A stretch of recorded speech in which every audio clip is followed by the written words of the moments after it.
আমি সব মানি, আমি শরিয়া মানি না। আপনারা আমাকে মারবেন, এখানে রাখবেন না সুদা পিটা করবেন?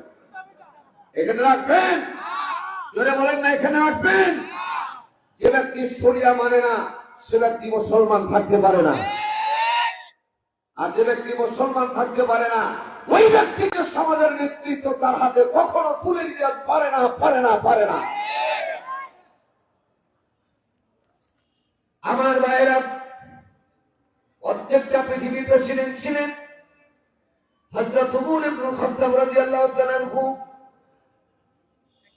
তাফসীর ফি জিলালিল কোরআন থেকে বলছি আমি, 1 বছর 6 মাস 3 দিন 42 জন সেনাপতিকে নিয়ে জান্তাল নামক একটা ময়দান অতিক্রম করে যাচ্ছিলেন। অতিমধ্যে একজন সেনাপতি বললেন, আমিরুল মুমিনিন খলিফাতুল মুসলিমিন, আমার চোখটা যদি আমাকে ফাঁকি না দেয়, আমি দেখতে পাচ্ছি এই ময়দানে একজন যুবক নাকি মদ পান করতে আছে। চিৎকার করে জোরে বলেন না, কি পান করে? কথা বলেন জোরে। মদ পান করেন। আমার ভাইরা, আমিরুল মুমিনিন ইশারা করলেন, দ্রুততারে গ্রেফতার করো।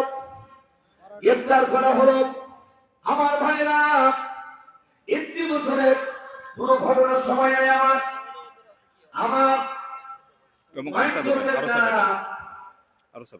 আজকে মাহফিল 64 নাম্বার মাহফিল, কিন্তু আনলিমিটেড টাইম কথা বলে অভ্যস্ত। আমি এটা জানতাম না, জানার পরে একজন কথা বলবে, আলহামদুলিল্লাহ অল্প সময়ের মধ্যে আজকে আমি শান্তি পেয়ে যাবো, মাফ পেয়ে যাবো। আল্লাহ অল্প সময়ের ভিতরে প্রয়োজনীয় কথাগুলি বলার তৌফিক দান করুন, বলেন আমিন। যে কথা বলতেছিলাম, আমার ভাইয়েরা, আমিরুল মুমিনিন খলিফাতুল মুসলিম তিনি ইশারা করলেন, তাকে দ্রুত গ্রেফতার করো। গ্রেফতার করা হলো। ততক্ষণ পর্যন্ত ওই সেনাপতিরা যাওয়ার পরে বারবার জিজ্ঞেস করতেছে, করে দাও, নো রেসপন্স, কোন আওয়াজ করে না। 2খানা হাত মাটি ফেলে দিয়া পাগলের মতো শুধু কানে কোন কথা বলে না। আমিরুল মুমিনিন খলিফাতুল মুসলিমিন তিনি যখন আসলেন, তিনি বললেন, ভাই হুক আর ভাই হুক, দেরি না করে মদের বোতল বের করে দাও। ওই যুবক বলতেছে, মরতে মরে যাব, হাই রিস্ক নিয়ে আমি মরতে যাই। আমিরুল মুমিনিন, আমি মদ পান করেছি, কোনো সন্দেহ নাই। মদের বোতলটা আমার ভেতরে আছে, এখানে আছে। অর্ধেকটা মদ পান করেছি, অর্ধেকটা মদ আমার বোতলের ভেতরে এখানে আছে। এই প্রশ্নটা, এই বোতলটা দেখানোর আগে আমিরুল মুমিনিন, আপনার কাছে অনুমতি যদি পাই 2টা প্রশ্ন করতে পারি কিনা? আমিরুল মুমিনিন বললেন, ঠিক আছে, তুমি 2টা প্রশ্ন করতে পারো। 1 নম্বর প্রশ্ন হলো, মদ পান করা বড় গুনাহ না তরবারি নিয়ে বিশ্ব নবী মুহাম্মদ সাল্লাল্লাহু আলাইহি ওয়াসাল্লামকে হত্যা করতে যাওয়া বড় গুনাহ? কোনটা বড় গুনাহ বলেন তো দেখি। আপনাদেরকে বলি, ওমরকে জিজ্ঞেস করতেছে, ওমর এস্টনিস্ট হয়ে গেছে, নবাব হয়ে গেছে। ওমর কি কথা কেন বললেন? এই ওমর ছিল সে ওমর জাহিলিয়াতের কারণে ডাইরেক্ট বিশ্ব নবীকে হত্যা করতে যাচ্ছিল। কথা বলেন ঠিক কিনা? গিয়েছিলেন। 2 নম্বর প্রশ্ন হলো, যখন রাসূলের সামনে আপনি দাঁড়িয়েছেন, তরবারি খাড়া করে নিয়ে, পুজো করে নিয়ে, আর ওই মুহূর্তে রাসূলের অসংখ্য সেনাপতি আপনাকে হত্যা করার জন্য যখন তারা উদ্যত হলেন, বিশ্বনবী মুহাম্মদুর রাসূলুল্লাহ, সকলে পড়েন সাল্লাল্লাহু আলাইহি ওয়াসাল্লাম, হাতটা উঁচু করে ইশারা করলেন। 1 সেকেন্ডের মধ্যে গোরস্থানের মতো হয়ে গেল, স্তব্ধ হয়ে গেল। তার কমান্ড থেকে হযরত উমর স্তব্ধ হয়ে গেলেন, স্টনিস্ট হয়ে গেলেন, পাগল হয়ে গেলেন। আর বললেন, আমার ভাইরা তরবারিটা উঁচু ছিল, ওই মুহূর্তে তরবারিটা নিচু করে দিলেন। হযরত উমর যখন তরবারি নিচু করে দিলেন, রাসূল একটু তাবাসসুম হাসি দিয়ে বললেন, সাহাবীরা, তোমরা জানো না, আজ থেকে বিগত 40 দিন পার হয়ে গেল, 41 দিন পড়ে গেছে, 2জন ব্যক্তির জন্য আল্লাহর দরবারে স্পেশাল ভাবে আমি দোয়া করেছি, রব্বুল আলামিন 2জনের একজনকে ইসলামের সেনাপতি বানায় দাও। একটা হলো আবু জাহেল, 2 নাম্বার হলো এই হযরত উমরের কথা বলছি, উমরের কথা। আমার বিশ্বাস, আমার মন বলতেছে উমরকে তোমরা হত্যা করো না, আমার দিল বলছে ইসলামের জন্য আল্লাহ পাক উমরকে মঞ্জুর করে নিয়েছে। তরবারি যখন নিচু করে দিল, কোন ব্যক্তি তরবারি যখন নিচু করে, এর অর্থ হচ্ছে আত্মসমর্পণ করা। ঠিক আছে, জবাব করে বলেন ঠিক কিনা? আমিরুল মুমিনিন আত্মসমর্পণ করলেন। আর ওই মুহূর্তে রাসূলকে জিজ্ঞেস করছেন, হে মুসলমানের নেতা, তখন তিনি ঈমান এনে নাই, হে মুসলমানের নেতা, আপনি কি আল্লাহর পক্ষ থেকে দাওয়াত দিচ্ছেন? আল্লাহ কি সত্য, আল্লাহ কি হক? রাসূল বলেন, আল্লাহ হক, জান্নাত হক, জাহান্নাম হক, পরকাল হক। আপনি বিশ্ব নবী, শেষ নবী, এটা কি সত্য না? এটাও সত্য। হযরত উমর তৎক্ষণাৎ বলে উঠলেন, আমি আর বরদাস্ত করতে পারলাম না, ইয়া রাসূলুল্লাহ, আপনার কমান্ড দেখে আমি অবাক হয়ে গেছি। আজকে আমাকে খন্ড খন্ড করে, টুকরো টুকরো করে মাটিতে পুঁতে দিলে পৃথিবীর কেউ জানতো না। আপনার কমান্ডে সাইলেন্ট হয়ে গেছে, আত্মসমর্পণ করে দিয়েছি, সাথে সাথে আমি আত্মসমর্পণ করেছি। আমি বুঝতে পেরেছি আপনি সাধারণ কোনো মানুষ না। আপনার হাতে হাত মিলায়া এই মুহূর্তে আপনি আমাকে কালেমা পড়ে মুসলমান বানায়া দেন। আল্লাহ নবী তৎক্ষণাৎ তার হাতখানা নিলেন আর ঘোষণা করলেন, বলেন সবাই, আশহাদু আল্লা ইলাহা ইল্লাল্লাহু ওয়া আশহাদু আন্না মুহাম্মাদান আবদুহু ওয়া রাসূলুহু। চিৎকার করে বলেন মারহাবা। হযরত উমর তখন বললেন, ইয়া রাসূলুল্লাহ,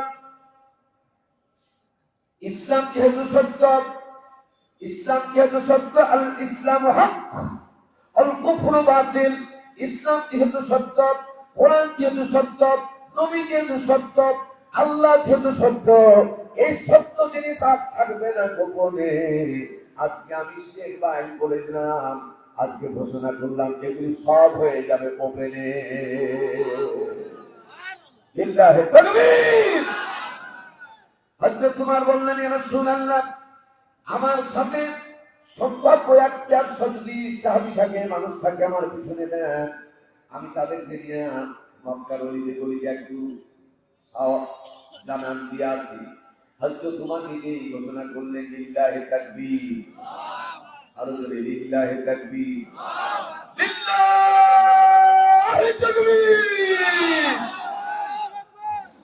আমার ভাইরা, এই তাকবীর আওয়াজ শুনে ইঁদুর যেমন গর্ত থেকে মাথা বের করে দেখে কেউ আছে না নাই, মক্কা গলিতে গলিতে ওপেন ময়দানে যখন তাকবীর আওয়াজ শুরু হয়ে গেল, আবু জাহেলের মতো এরকম নেতারা মাথা বাড়ায় ঘর থেকে একটু বেরিয়ে তারা দেখা শুরু করলো, যে সাহসকার, এত বড় সাহসকার ওপেন ময়দানে মক্কায় তাকবীর দিতে স্লোগান করতেছেন। আমার ভাইয়েরা, আমার বাবাজিরা, এই কথা থেকে একটা পরিষ্কার একটা ধারণা আপনারা জেনে নেন, যারা বাতিল ইসলামের সৈনিকেরা, তারা যদি দর্শন হয়, তাকবীরের শক্তি এত বেশি, লক্ষ লক্ষ কাফেরকে ময়দান ছাড়া করে দিয়েছে। চিৎকার করে জেনে বলেন ঠিক কিনা? আমার জেনে বলেন ঠিক কিনা?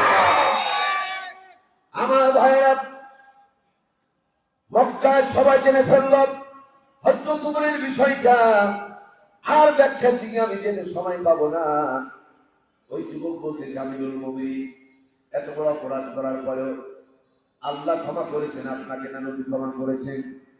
হযরত উমর জিজ্ঞেস এর প্রশ্নের জবাব তিনি দিলেন। এবার আপনারা একটু শুনতে যে আপনাদের কাছে উমরকে আল্লাহ ক্ষমা করেছিলেন না রাসূল ক্ষমা করেছিলেন? জোরে করে বলেন মাশাআল্লাহ। আল্লাহ তাআলা ক্ষমা করেছিলেন।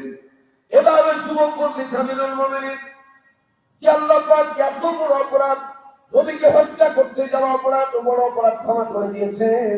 আমি তো সামান্য মন পাঠ করেছি, ওই আল্লাহ এখন আছে না নাই? হযরত উমর বলেন, হ্যাঁ ওই আল্লাহ আছে, আমাকে মাফ করতে পারে কি পারে না? হযরত উমর বললেন, ইন্নাল্লাহা ইয়া'মুরু বিল আদলি ওয়াল ইহসান।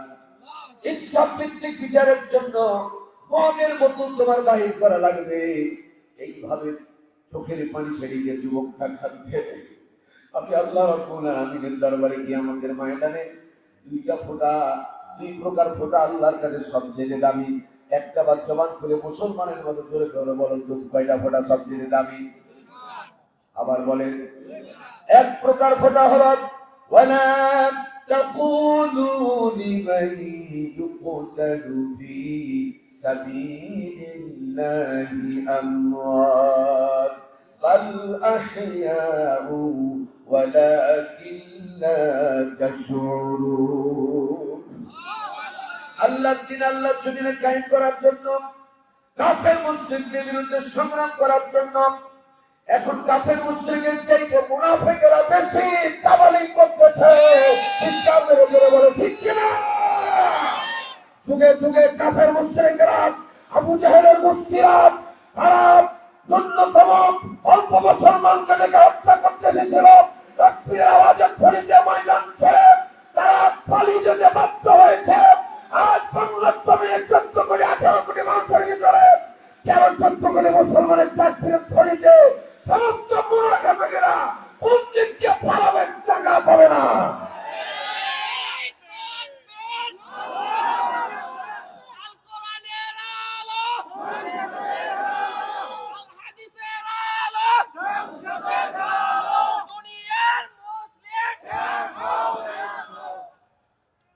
আল্লাহ পাক আমাদের সকলকে ইমানি শক্তি বৃদ্ধি করে দিন বলে আমিন।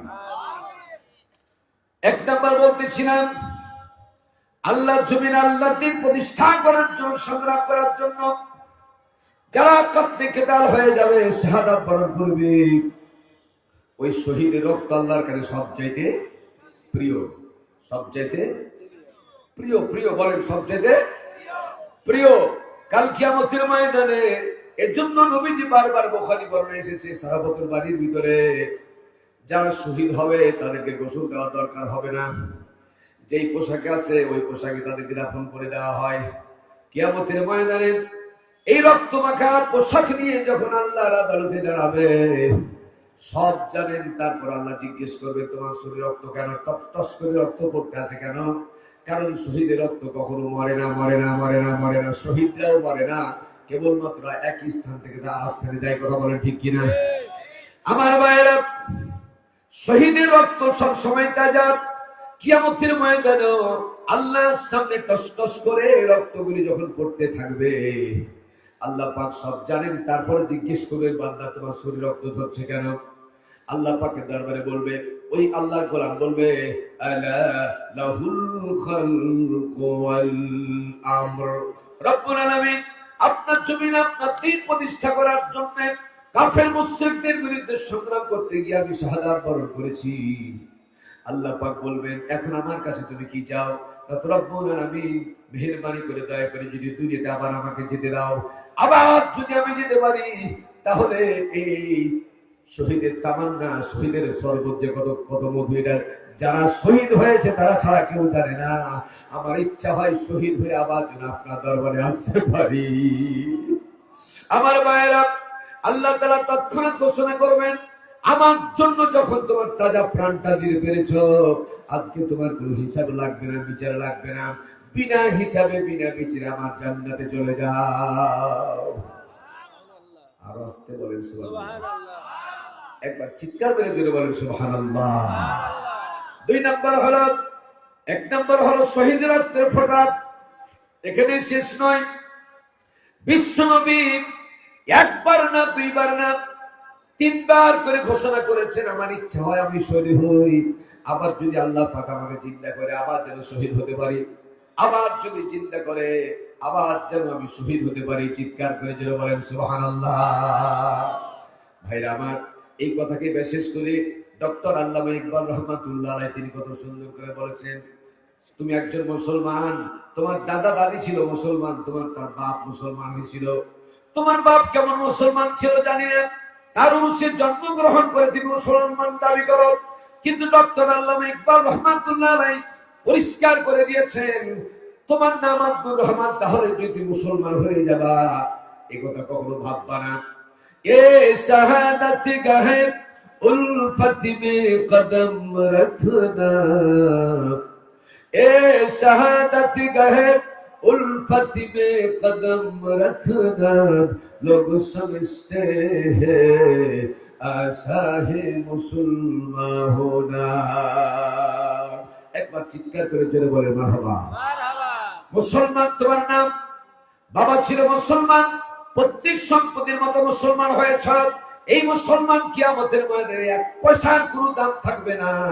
তুমি যদি মুসলমান দাবি করো আর প্রকৃত মুসলমান যদি হতে চাও, তাহলে তোমাকে শাহাদাতের তামান্না নিয়া জিহাদের কাতারে শামিল হয়ে যেতে হবে। কথা বলেন ঠিক কিনা? যারা বলো ঠিক কিনা?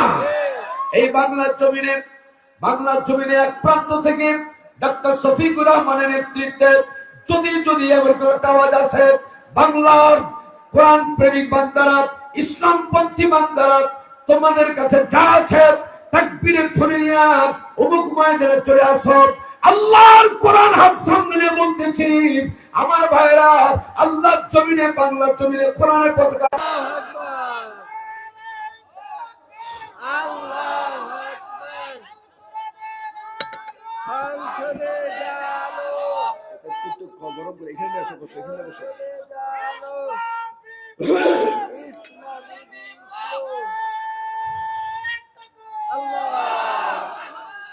আমার ভাইরা, আমাদের দেশীয় বাংলাদেশের একজন আল্লাহর গোলাম এই কথাকে শেষ করে কত সুন্দর করে তিনি ঘোষণা করেছিলেন, আমাকে শহীদ করে সেই মিছিলে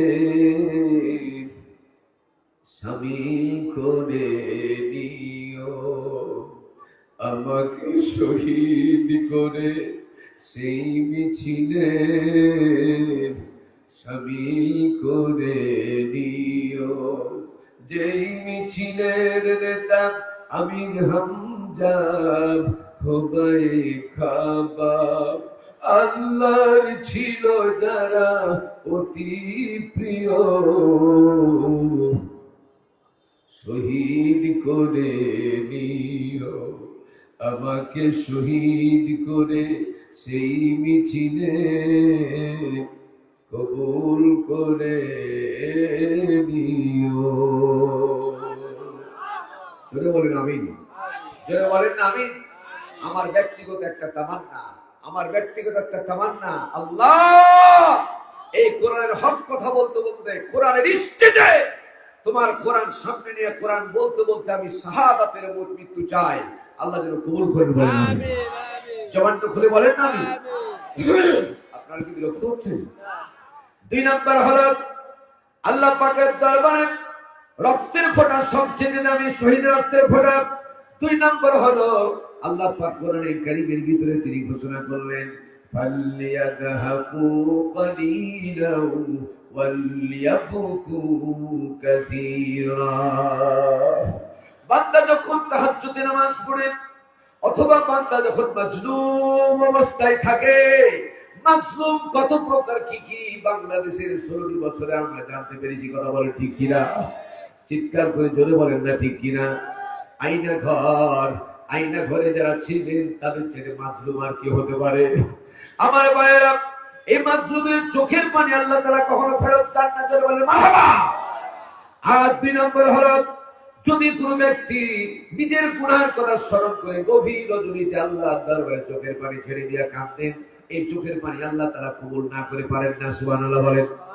ভাইরা আমার, এই চোখের পানি আল্লাহর কাছে সবচেয়ে প্রিয়। চোখ দিয়ে যখন পানি পড়বে, এই চোখ দিয়ে পানি, হাদিস শরীফের মধ্যে আছে, বুখারী বর্ণনায়, ডান চোখ দিয়া তাহাজ্জুদ করো আর মাজলুম অবস্থায় থাকো, যে কোনো অবস্থাতে ডান চোখ দিয়া প্রথমে যদি পানিটা পড়ে যায় 100% করে নিও চোখের পানি আল্লাহর দরবারে কবুল হয়ে গেছে। কাল কিয়ামতের ময়দানে জাহান্নামের আগুন যখন দাউ দাউ করে আসবে, বিভিন্ন প্রকার যন্ত্রণাদায়ক কামড় দেওয়ার জন্য সাপগুলা যখন দৌড়িয়ে আসবে, পৃথিবীর সমুদ্র মহাসমুদ্রের পানির তুলনা দিয়েছেন, যদিও সমুদ্র থাকবে না, অতগুলি পানি নিক্ষেপ করলে আগুন নিভাবে না, কিন্তু চোখের পানি যে আল্লাহর জন্য ফেলেছো, এই চোখের পানিটা জমিনে পড়ার আগে আর সাজমে কবুল হয়ে যায়। সেই পানিটাকে আল্লাহ যদি পরীক্ষা করে রেখে দেন, সে পরীক্ষিত মানে আল্লাহ পাকের দরবারে মজবুত জায়গায় রেখে দেন। কিয়ামতের ময়দানে এই পানিটা তোমার হাতে দেওয়া হবে। পানিটা যেমন আগুনের দিকে নিক্ষেপ করবে, সেকেন্ডের ভিতরে জাহান্নামের আগুন নিভিয়ে যাবে। চিৎকার করে বলেন সুবহানাল্লাহ। এই জন্য যাদের বাপ মা কবরে শুয়ে আছে, এমনকি গোরস্থান আছে, খবরদার গোরস্থানের পাশ দিয়ে দ্রুত গতিতে হোন্ডা চালায়া যাবা না। দ্রুত গতিতে হেঁটে চলে যায় ওরা, তোমাদের পিতা কবরে আছে, তোমাদের মা কবরে আছে। এরকম করে চিৎকার করে বলতে থাকে, বেটা এত দুনিয়ায় তাড়াতাড়ি কবরটা ক্রস করে চলে যাস না, অন্তত সূরা ফাতিহা আমাকে উপহার দে, একবার সূরা ফাতিহা 3 বার কুল আল্লাহ সূরা পড়ে আমাকে পাঠায় দে। আমার ভাইরা, কোন কলিজার টুকরা সন্তান যদি গোরস্থানের পাশে যায়, আমার ভাইরা সিরাত ইবনে হিসাম থেকে বলছি আমি, কোন সন্তান নিজের সন্তান যদি কবরের পাশে চলে যায়, যতক্ষণ কবরের পাশে থাকবেন, যতক্ষণ ব্লাড কানেকশন ব্যক্তিরা যতক্ষণ কবরের পাশে থাকবেন, ততক্ষণ পর্যন্ত রূহটা ওখানে দাঁড়িয়ে থাকবে। সন্তানটা কিভাবে চায়, কার কাছে চায়? আল্লাহর দরবারে চায়। এই জন্য রাসূল বলেছেন, কোন ব্যক্তি যদি সূরাতুল ফাতিহা, সূরাতুল ইখলাস 3 বার পড়ে বাবা মার জন্য পান খুলে চোখের পানি ছেড়ে দোয়া করে, তার চোখের পানিটা গালের উঁচা অংশ এমনকি নাকের ডগা পার হয়ে আল্লাহর জমিনে পড়তে পারবে না, তার আগে আল্লাহর দরবারে তার দোয়া মঞ্জুর হয়ে যায়। আল্লাহ তাআলা বেশি বেশি করে আমাদেরকে কাঁদার তৌফিক দান করুন। জোরে বলেন আমিন। চিৎকার করে জোরে বলেন আমিন। আমার ভাইরা, এই যুবক কাঁদতে আছে, এই অবস্থাতে মদের বোতলটা ভেতরে আছে, এই মুহূর্তে চোখের পানি ছেড়ে দিয়ে পাগলের মতো কাঁদতে আছে, আর বলে, আল্লাহ ওপরের হাত থেকে তুমি আমাকে বাঁচায় দাও।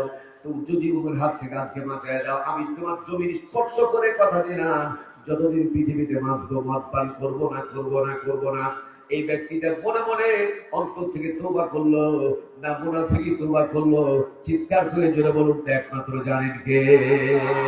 আল্লাহু আলিমুম বিজাতিস সুদূর। মুখে ফুটে বলার কোনো দরকার নাই, তোমার অন্তরের খবর আল্লাহ তাআলা ভালো জানেন। ওই মুহূর্তে যুবক যেমন মদের বোতল উঠাতে গেল, ওই মদের বোতলের গায়ে চোখের পানি পর্যন্ত পড়ে গেল।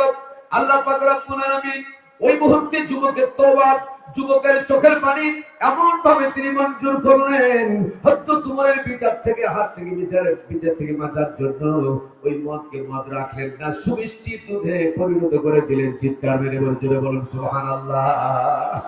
আরেকটা বার জোরে বলেন না সুবহানাল্লাহ।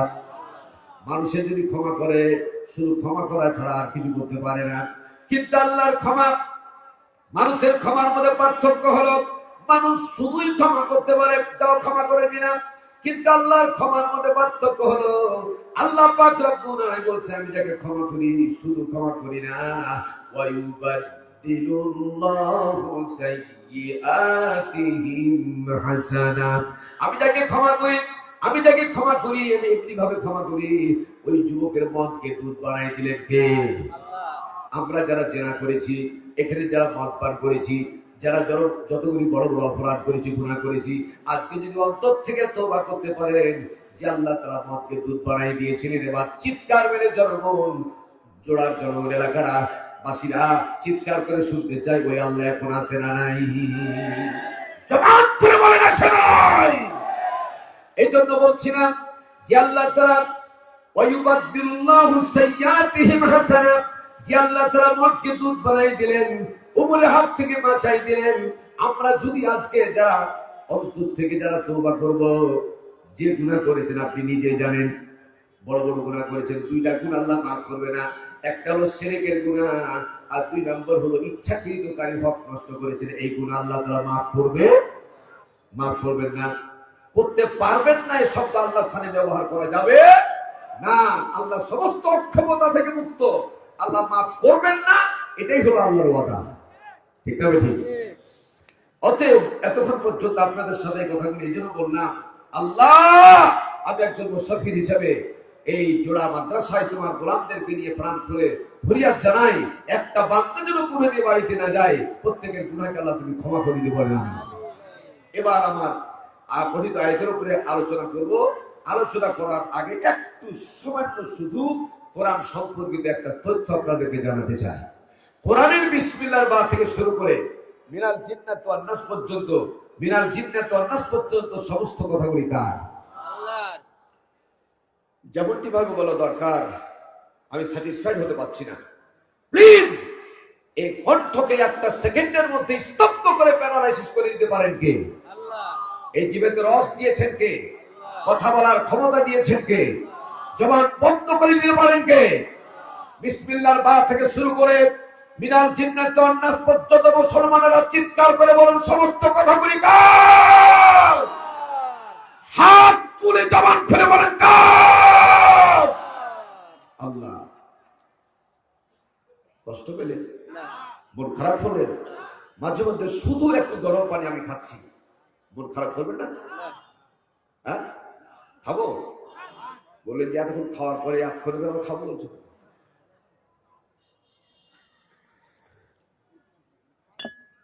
আলহামদুলিল্লাহ, সব আলহামদুলিল্লাহ। আমার ভাইয়েরা, বিসমিল্লাহর বা থেকে শুরু করে মিনাল জিন্নাত ওয়ান নাস পর্যন্ত সমস্ত কথা আল্লাহর। ঠিক না ঠিক?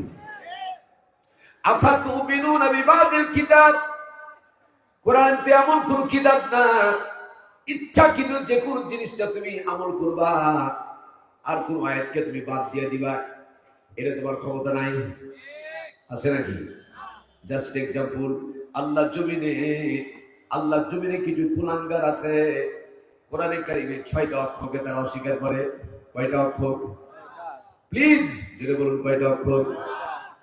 আল্লাহ নবী বলেছেন, আনা খাতামুন নাবিয়্যিন লা নাবিয়্যা বাদি ওয়ালা রাসূলা, আমি হলাম শেষ নবী, আমার পরে কোন নবী রাসূল আসবে না। কথা বলেন ঠিক কিনা? জেনে বলুন ঠিক কিনা? আল্লাহ পাকের বর্ণনা এসেছে, খাতামুন নাবিয়্যিন,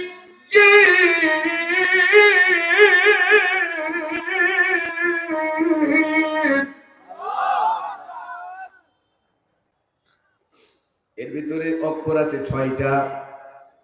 জোরে বলুন কয়টা? আরো জোরে বলুন কয়টা?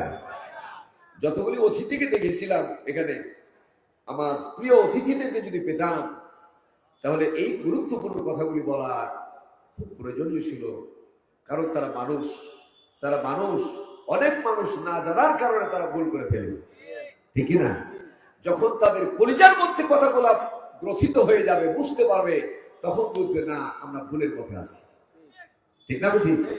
আমাদের দায়িত্ব, ছালে বলার দায়িত্ব, ইখরিজুহুম মিনাজ যুলুমাতি ইলান নূর, আল্লাহর পাঠানো কিতাব অন্ধকার থেকে মানুষকে আলোর পথ দেখানো। এটি ছিল নবীদের কাজ, কিন্তু নবীর দরজা বন্ধ হয়ে যাওয়ার কারণে এটা হচ্ছে আল উলামা ওয়ারাসাতুল আম্বিয়া, এটা হচ্ছে আলেম ওলামার কাজ। ঠিক না ঠিক? যদি আলেম ওলামা হক কথা না বলে, সঠিক পথের দিশা না দেয়, তাহলে সেই সমস্ত আলেমকে কিয়ামতের ময়দানে আল্লাহর দরবারে জবাবদিহি করা লাগবে। কারি মাওলানা আব্দুল বাসির জোর কামিল মাদ্রাসায় তোমাকে সুযোগ দিয়েছিলাম, কোরআনের হক কথা তুমি জানতে, তারপরও তাদেরকে তুমি বলো নাই। এই জন্য কিয়ামতের ময়দানে বক্তাদেরকে চরম ভাবে অবস্থা দাঁড়াবে, যেটা আমি মুখে প্রকাশ করতে পারছি না। সমস্ত আলেম ওলামা বক্তাদেরকে হক কথা বলার তৌফিক আল্লাহ দান করবেন না। 2 নম্বর আর একটা পয়েন্ট না বলেই পারি না, কিছু কিছু বক্তা আছে পাগড়ি পরে, এমন আকারের পাগড়ি পরে ছোটখাটো ব্যাপার বিষয় নিয়ে একেবারে বলে দেয় অমুক তো কাফের, ওই তো কাফের, এরকম বলা লোক আলেম ওলামা আছে না নাই? কথা বলেন না, আছে না নাই? কোন একজন অরিজিনালি ইহুদি যদি রাস্তা দিয়ে হেঁটে যায়, রাসূল বারবার নিষেধ করেছে, ওকে কাফেরের বাচ্চা কাফের বলো না, ওকে কাফের বলে সম্বোধন করো না। কারণ কি? যখন তুমি তার সাথে রুহের জগতে ছিলে, রুহের জগতে যখন তাকে প্রশ্ন করা হয়েছিল, হালাস্তুম রাব্বিকুম, আমি কি তোমাদের প্রভু নই, তখন ওই ইহুদি রুহু, খ্রিস্টান রুহু সবাই একযোগে বলেছিল কলু বালা। সেহেতু যখন এখানে ঘোষণা করেছিল আলেমার হতে, সেহেতু মৃত্যুর আগে সে কালমা পড়তেও পারে, অতএব তাকে কাফেরের বাচ্চা কাফের বলা যাবে না। অথচ এই বাংলার জমিনে উমুকপুরি ধুমুকপুরি নাম বলতে আমার লজ্জা হচ্ছে, চেহারা সুন্দর করে যে কোনো ছোটখাটো ব্যবসায়ী বিষয়ে এটা করা যাবে না। হ্যাঁ ভোট দেওয়া যাবে না, হ্যাঁ ভোট দিলে ঈমান থাকবে না। আমি কোরআন হাতে নিয়ে বলছি, হ্যাঁ ভোট যদি কেউ না দাও, তাহলে তোমার বাংলার জমিনে এই বসবাস করার অধিকার থাকবে না। হ্যাঁ ভোট দেওয়া তোমার ঈমানি দায়িত্ব, শুধু দিতে হবে এটা নয়। তুমি যদি ভালো চাও, ভালো থাকতে চাও, ভালো পরিবেশ চাও, স্বাধীন চাও, তাহলে তোমাকে হায়ের পক্ষে ভোট দিতে হবে। আমার ভাইরা, আবার বলি আমি, শুধুমাত্র খাতামুন নবীন 6টা অক্ষরকে অস্বীকার করার কারণে তারা কাফের হয়ে গেছে। এবং প্রচলিত ভাষায় তাদেরকে বলা হয় কাদিয়ানি। জেনে বলেন কি? উচ্চারণ করে জেনে বলেন কি? কাদিয়ানিরা কাফের না মুসলমান? কাফের না মুসলমান? এরা জান্নাত মানে, জাহান্নাম মানে, পরকাল মানে, কবর মানে, নবী মানে, কোরআন মানে, কিন্তু বিশ্ব নবীকে তারা আখিরি নবী, শেষ নবী মানে না। শেষ নবীকে, বিশ্ব নবীকে শেষ নবী যদি না মানে তার ঈমান থাকতে পারে নাকি? পারে? আমার ভাইয়েরা, দ্বিতীয় নাম্বার পয়েন্টটা হলো খুবই গুরুত্বপূর্ণ পয়েন্ট। এই জন্য বলছিলাম আজকে মেহমান বিন্দু যদি আমার সামনে থাকতেন তাহলে তারা বুঝার সুযোগ হতো। আল্লাহ তাদের বুঝ শক্তি বৃদ্ধি করে দিন, বুঝতে যেন পারে, আমল করতে পারে। আল্লাহ তৌফিক দিন, যেন বলেন আমিন। কাদিয়ানীরা কাফের কয়টা অক্ষর অস্বীকার করার কারণে? জোরে বলুন। 6টা। এবার আপনারা জবান খুলে বলুন, আকাশ কার? আল্লাহ। জমিন কার? আল্লাহ। আমরা কার? আল্লাহ। হুকুম চলবে কার? আল্লাহ। এই ঘোষণাটা কার? আল্লাহ। লাহুল খালকু ওয়াল আমর। চিৎকার করে বলেন আল্লাহু আকবার।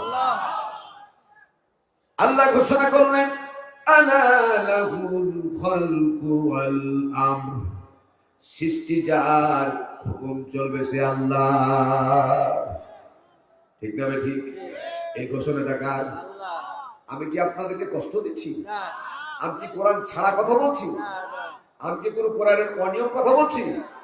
যদি একটা শব্দ, একটা সাবজেক্ট, একটা কার বুকের পাটা যদি কারো থাকে, আপনি বলুন এই কথাটা আপনি অসংগত বলেছেন, অনিয়ম বলেছেন। আমি আজকে কোরআন সামনে নিয়ে কান ধরে স্টেজ থেকে নেমে যাবার কোনো স্টেজে উঠবো না। আর যদি আমি কোরআন দিয়ে আপনাকে বোঝাতে পারি, আপনাকে প্র্যাকটিক্যালি আজকে কোরআন দিয়ে যদি বোঝাতে পারি, তাহলে অবশ্যই অবশ্যই আল্লাহর গোলাম হিসাবে আপনাকে কোরআন মেনে চলতে হবে। ঠিক না ঠিক? কোরআন যা বলে সেটা অনুসরণ করে চলতে হবে। আমার ভাইয়েরা, দ্বিতীয় নাম্বার পয়েন্ট, অনেকগুলি মানুষ আছে হজ করে, যাকাত দেয়, তাহাজ্জুদ গুজার, তাসবিহ তাহলিল পড়ে, আওয়ামিন নামাজ পড়ে, চাস্তের নামাজ পড়ে, অনেকগুলি নফল ইবাদত করে, কিন্তু আল্লাহর জমিনে আল্লাহর দ্বীন প্রতিষ্ঠা হোক এটা সেটা চাই না। এরকম হতভাগা লোক আছে না নাই? জোরে বলুন না, আছে না নাই?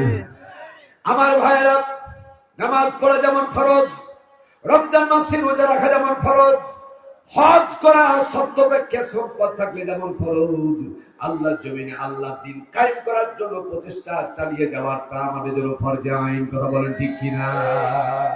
কথা বলেন ঠিক কিনা? আমার ভাইয়েরা, আমার বাবাজিরা, বুখারী বর্ণনা এসেছে দুইজন নবীর কথা, একটা ইউনূস আলাইহিস সালাম এবং হযরত ইব্রাহিম সালামের কথা খুব বেশি বেশি পাওয়া যায়। একজনের নামই বলি আমি, সময় স্বল্প, অল্পক্ষণের মধ্যে স্লিপ চলে আসবে, তোমার দায়িত্ব, তোমার সময় শেষ, কখন না কখন আজানিল এসে যাবে আমি বলতে পারবো না। এজন্য আমি আনলিমিটেড টাইম কথা বলতে পারবো না। আমার ভাইয়েরা, আমার কলিজার টুকরা সোনামণিরা, যে কথাটা আমি বলতেছিলাম, আমার ভাইয়েরা, আল্লাহর জমিনে আল্লাহর দ্বীন প্রতিষ্ঠা করা এটাও তেমন ফরজ। কথা বলে ঠিক কিনা? কোন ব্যক্তি ইচ্ছাকৃত গাড়ি যত দামি হোক, একটা চাকা যদি পাংচার হয়ে যায়, বলুন তো গাড়ি চলবে নাকি? চলবে নাকি? যে কোনো ফরজের একটা ফরজকে যদি আপনি ইচ্ছাকৃত বাদ দেওয়া যায়, অন্য ফরজ গুলা একটা ছেঁদা পয়সার মতো কোনো উপকারে আসবে না। চিৎকার মেরে বলেন ঠিক কিনা? আমার ভাইয়েরা, আমার কলিজার টুকরা সোনামণিরা, একটু মেহেরবানি করে দয়া করে কথাগুলো পরিষ্কার করে শুনে রাখুন। আমার ভাইয়েরা, যে দুইটা নবীর ভিতরে একজন নবীর কথা বলতেছিলাম, হযরত ইব্রাহিম সালামকে 40 দিন আগুনের ভিতরে তিনি ছিলেন। কয়দিন ছিলেন? জবানটা খুলে বলেন, কয়দিন ছিলেন? 40 দিন আগুনের ভিতরে ছিলেন। 16 মুহররম, কত মুহররম? 16 মুহররম বাবেল শহর থেকে, কোন শহর? বাবেল শহর থেকে লক্ষ লক্ষ গোলা ব্যাগ খোলা ব্যাংক চেনেন কিনা? বগুড়াবাসীরা খোলা ব্যাংক খুব দ্রুত লাফাতে পারে লম্বা করে। কি ব্যাংক বলেন হারুন ভাই? হাগুয়া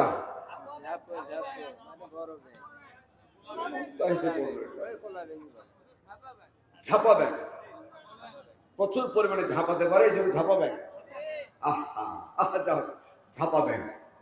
আল্লাহ রাব্বুল আলামিন খলিল আগুনের মধ্যে আছে 16 মুহররম ঝাপা ব্যাংক, লক্ষ লক্ষ ঝাপা ব্যাংক। এবার বুঝতে পারছেন? ওই আগুনের চুল্লিটা ঘিরে ফেলে দিল। আল্লাহর খলিলের কাছে অনুমতি চাইল। আল্লাহর খলিল বলল, তোমরা এত বড় আগুনের অগ্নিকুণ্ড নিক্ষেপ নিভিয়ে দিবা, তোমাদের যন্ত্রপাতি কি আছে? লক্ষ লক্ষ ঝাপা ব্যাংক বলল, আমাদের তেমন কোনো বড় অস্ত্র নাই। আমাদের পেটের ভিতরে আমার মালিক, আমার রব পেটের ভিতরে হালকা হালকা পেশাব রেখে দিয়েছেন পানির আকারে। আমাদের এক যুগে লক্ষ লক্ষ এই ঝাপা ব্যাংক নমরুদের আগুনের ভিতরে এই পেশাব আকারের পানিগুলা নিক্ষেপ করে দিয়া নিভায়া দিয়া আল্লাহর খলিলকে বেরিয়ে নিয়ে আসলো। যেটা বলেন মারহাবা। আরেকটা বার যদি বলেন মারহাবা। আল্লাহর খলিল কিন্তু অনুমতি দিলেন না, অনুমতি দিলেন না। তারা ফিরে চলে গেল। কিন্তু এটা প্রমাণ করলো আল্লাহ রাব্বুল আলামিনের কাছে তাদের এই কাজটা এত ভালো লেগে গেল, যার কারণে 10টা প্রাণী হলো জান্নাতি। আসহাবে কাহাবের কুকুর জান্নাতি, হুদুদ পাখি জান্নাতি, মাকুড়সা জান্নাতি, কবুতর জান্নাতি। তার ভিতরে আল্লাহ রাব্বুল আলামিন ওই ঝাপা ব্যাংকেও জান্নাতি ঘোষণা করে দিয়েছে। কারণ কি? এই ব্যাংকগুলা ছিল নবীর পক্ষে। আবার বলেন, ব্যাংকগুলা ছিল কার পক্ষে? যারাই নবীর পক্ষে তারাই হলো আল্লাহর পক্ষে। যারা নবীর পক্ষে তারাই কার পক্ষে? আল্লাহর পক্ষে। বাম মানে তো সমস্যা বাবারে। বাম দিকে লোকের কি অপরাধ করেছে আল্লাহই ভালো জানে। কথা বলে না আমার ভাইয়া। এই ব্যাংকগুলা আগুন নিভাতে পারলো না, কিন্তু বুখারীর হাদিস ইন্নামা আমালু বিন্নিয়াত, তাদের নিয়তটা ভালো থাকার কারণে জান্নাতি প্রাণীদের মধ্যে তার নাম লেখা হয়ে গেল। আবার ওই একই জায়গায় কি বলবেন এটার নাম আল্লাহই ভালো জানে। একটা প্রাণীর লম্বা লেজ, কাকলাস, রক্তচুষা, রক্তচুষা, কাকলাস, লোহচুষা, রক্তচুষা। বুঝতে পারছেন কিনা? এই বাহাদুর আবার কি করছে? ওখানে গিয়ে আমাদের এলাকার মা বোনেরা চুলাতে আগুন যদি নিভে যায় তাহলে তার কাজ হচ্ছে একটা বাঁশের চোঙ দিয়া অথবা লোহা দিয়া এটাকে ফু দেওয়া। ফু দেওয়ার অর্থ কি? আগুনকে প্রজ্বলিত করা। কথা বলে ঠিক কিনা? এই খাক্কাস বাহাদুর বেয়াদব এই কি করে গেছে যে আল্লাহর খলিল পুড়ে মরুক, এবার আগুনে ফুঁক দেওয়া শুরু করছে। আল্লাহর গজব আল্লাহর পক্ষ থেকে ইশারা হয়ে গেল, এই নিমক হারামকে যেখানে দেখতে পাবা সেখানে এক বাড়িতে মারতে পারলে আমি 10 টাকা দিয়ে দেবো। যেটা বলেন মারহাবা। তাহলে এখানে ইশারা বোঝা গেল কাউকে কিন্তু মারতে পারলেও সওয়াব পাবে। এটার ব্যাখ্যা আজ করবো না। এটার ব্যাখ্যা ইউক্তালুনা ওয়া ইউক্তালুন, দুটো শব্দ আছে এখানে। মারতে পারলেও সওয়াব হবে। এর ব্যাখ্যা আয়াত হলো ইউক্তালুনা ওয়া ইউক্তালুন। কাউকে কতল করতে গেলে নিজে যদি শাহাদাত বরণ করতে পারো তারপর ছাড় দেওয়া নাই, তাকে শহীদ করতে হবে, তাকে মৃত্যু করতে হবে। কথা বলে ঠিক না? আমার ভাইয়েরা, মেহমান আসলে নাকি? আপনি বলেন, আপনি বলেন। কি মেহমান? অতিথি, অতিথি, আপনি বলেন। আমার ভাইয়েরা, আমার বাবা যেদিকে তাকান আমার দিকে তাকান। আল্লাহ রাব্বুল আলামিন বুখারীর বর্ণনা থেকে জানতে পারলাম ব্যাংকগুলা ছিল নবীর পক্ষে। যারা নবীর পক্ষে তারা হলো আল্লাহর পক্ষে। চিৎকার করে বলেন ঠিক কিনা? আমরা কার পক্ষে? যেটা বলেন না, আমরা কার পক্ষে? আমরা সবাই আল্লাহর পক্ষে। আল্লাহর পক্ষে থাকতে চাই, আল্লাহর পক্ষে আমরা জীবন দিতে চাই, আল্লাহর পক্ষে আমরা সম্পদ দিতে চাই, আমরা সমর্থন দিতে চাই, আল্লাহর জন্য বাঁচতে চাই, আল্লাহর জন্য শাহাদাত বরণ করতে চাই। যারা বলুন ঠিক কিনা? কারা কারা রাজি আছেন হাত তুলে দেখান। আল্লাহু আকবার।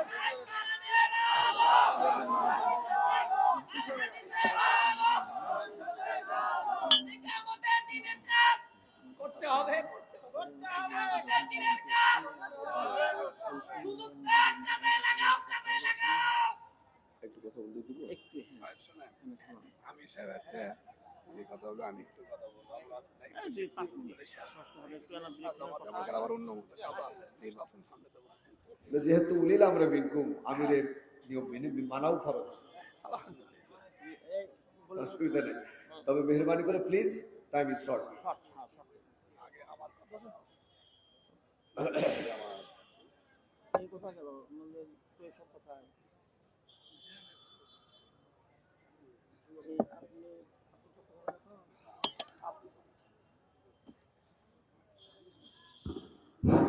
আসসালামু আলাইকুম ওয়া রাহমাতুল্লাহি ওয়া বারাকাতুহু। সম্মানিত উপস্থিতি, আপনারা জানেন ভোটের মৌসুম কিছুক্ষণ পর আমাদের সভাপতি থেকে আপনারা জানেন এবং আপনার প্রশ্ন করেছেন ওনারা আসবেন তো তখন একটু ঝামেলা বেশি হচ্ছে যে আমাদের সুখবর যে আমাদের ছাত্র এই উপজেলা বা থানা আমির যে আব্দুর রহমান হ্যাঁ জামাত ইসলামে উনি এর আগে আমাদের সহসভাপতি আমার সাহেব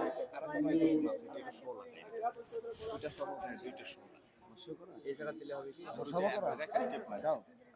যাই হোক উনি 2 মিনিট কথা বলবেন জি আমরা জানেন আমাদের এখানে ভাইস চ্যান্সেলর নিজামুদ্দিন হুজুরের ছেলে আপনারা কষ্ট বোধ করবেন না বক্তারই কষ্ট হচ্ছে কথা শুনে দিয়ে কথা বলা মানে কঠিন হয় এবং আপনারা দয়া করে একটু 5টা মিনিট শুরু করবেন এগুলো থাকছি। আসসালামু আলাইকুম ওয়া রাহমাতুল্লাহি ওয়া বারাকাতুহু। আল্লাহকে শুকর আদায় করি বলে আলহামদুলিল্লাহ রাব্বিল আলামিন। রাসূলের প্রতি দরুদ প্রেরণ করি সবাই বলি সাল্লাল্লাহু আলাইহি ওয়াসাল্লাম। সম্মানিত বাংলাদেশ জামাত ইসলামী সাধারণ পরিষদের সম্মানিত সংগ্রামী আমির মহতরম মাওলানা আব্দুর রহমান, উপজেলা নেতৃবৃন্দ, ইউনিয়ন নেতৃবৃন্দ, এই ঐতিহ্যবাহী শিক্ষা বোর্ডের সম্মানিত সূচক অধ্যক্ষ আল্লাহ মাওলানা শহীদুল ইসলাম, আজকের আমাদের প্রধান আকর্ষণ তাকে বসে রাখা আসলেই ঠিক নয়, তারপরে একটু বেয়াদবি হয়েছে মহতরম মিশে অন্য জায়গায় যাবেন। আমাদের বিশিষ্ট আলম আজকের তাফসীরকারক সহ প্রাণপুর এলাকার ধর্মপ্রাণ মুসলমান ভাইরা সবার বুকে আমার সালাম, আসসালামু আলাইকুম ওয়া রাহমাতুল্লাহি ওয়া বারাকাতুহু। সবাই ভালো আছেন তো? আমি 2-3 মিনিটে কয়েকটি কথা বলতে চাই। আল্লাহ সুবহানাহু সূরা বনী ইসরাঈলের মধ্যে বলেছেন ওয়ানুনাজ্জিলু মিনাল কুরআনি মা হুয়া রাহমাতুল লিল মুমিনিন। হে নবী, আমি এই যে কদর রমজানকে রজব মাসে আল্লাহ আসিবে না আসে আসিবে তার নবীকে নিয়ে এই কথাগুলো বলছেন। আল্লাহ বলেন হে নবী, যে কোরআন আপনার উপর অবতীর্ণ করা হয়েছে এই কোরআনের বিষয়ের ভিতরে প্রক্রিয়া এমন কিছু বিষয় রয়েছে যা মুমিনদের জন্য শিফা, মুমিনদের জন্য রহমত। বলি সুবহানাল্লাহ। সম্মানিত ভাইরা, আমি একটা উদাহরণ এইভাবে বলি, আমরা মনে করি এই শিফা হলো কিছু আয়াতে নাম্বার লেখে, কোরআনের কিছু কিছু নাম্বার লেখে, কারণ পেট ব্যথা হয়েছে, কারণ মাথা ব্যথা হয়েছে, কারণ গায়ে জ্বর আসছে, ওইটা জাফরান কালিতে লেখে পানিতে খাই করে করে এর নাম শিফা। আসলে তা নয়। শিফা এই জন্যই যে যুগে আল্লাহর নবী যে মক্কায় জন্মগ্রহণ করেছিলেন ওই মক্কায় ছিল খুন, ওই মক্কায় ছিল রাহাজানি, ওই মক্কায় হত্যা, ওই মক্কায় ছিল ওই মক্কায় ব্যভিচার হতো, ওই মক্কায় মদ, ঘুষ, সুদ, সন্ত্রাসী, চাঁদাবাজি সবকিছু হইতো। শোনেন, আল্লাহর নবী ছোটবেলা থেকে আদর্শবান মানুষ ছিলেন, মানুষের পক্ষে ছিলেন। তিনি এই সমাজ খুনেবেলা সমাজকে সুন্দর করার জন্য 17 বছর বয়সে একটি সংঘ গঠন করেছিলেন হিলপুর ফুজুল, তার নির্দেশে এগুলো থেকে মুক্ত করা। কিন্তু নবী ছিলেন না বলে, তারপরে কোরআন ছিল না বলে তিনি পারেন নাই।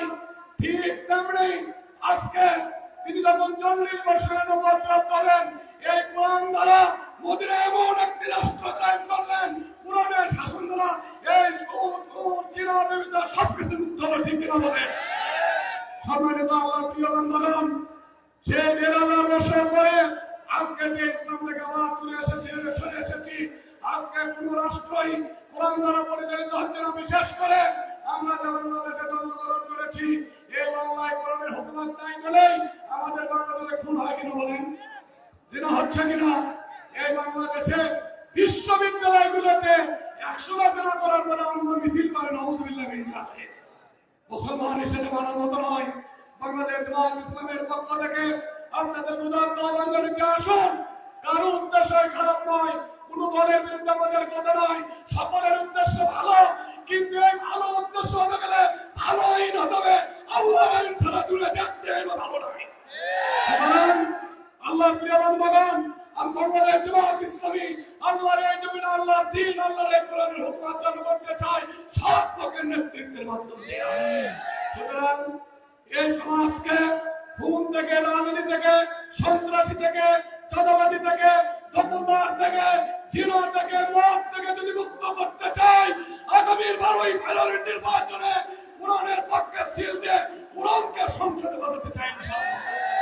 আমি আছি তো, আপনাদেরকে লেটা হাতে এসেছি, সব দল দেখা সামনে হবে কোরআনের বাংলাদেশ ইনশাআল্লাহ। হ্যাঁ আমার এই জন্য কোরআন যেদিনই কায়েম হবে, আল্লাহ বলতেন অনুনাসিলু মিনাল কোরআনি মা হুয়া রাহমা লিল মুমিনিন, এই মুমিনদের জন্যই এই কোরআন এই রহমতটাই হলো। এই ঠিকানা সমাজ থেকে সন্ত্রাস দূর করে দেবে কোরআন, সমাজ থেকে বিনা দূর করে দেবে কোরআন, সমাজ থেকে মদ দূর করে দেবে কোরআন, সব সন্ত্রাস মুক্ত, চাঁদাবাজ মুক্ত, দুর্নীতি মুক্ত, ইনসাফপূর্ণ একটি সোনার বাংলা তৈরি করে উঠতে চাই। সোনার বাংলা করতে হলে দাঁড়িপাল্লা মার্কায় ভোট দিয়ে কোরআনকে সংসদে পাঠাতে হবে ইনশাআল্লাহ। রাজি আছি তো? এই কোরআনের এই তাফসীর মাহফিল শুনতে এসেছেন হুজুরের আকর্ষণে, কোরআনের আকর্ষণে। এই কোরআনকে আমরা সংসদে পাঠাবো ইনশাআল্লাহ। আল্লাহ সুবহানাহু ওয়া তাআলা আমাদেরকে কবুল করুন। 54 বছরের সব দল দেখেছি, কিন্তু আমরা সন্ত্রাস থেকে, চাঁদাবাজ থেকে, দখলদার থেকে, জিনা থেকে মুক্ত হতে পারি না। এবার আমরা একটিবার হলো এই কোরআন আইন দেখতে চাই ইনশাআল্লাহ। আল্লাহ পাক আমাদের সকলকে কবুল করুন। আসসালামু আলাইকুম ওয়া রাহমাতুল্লাহ।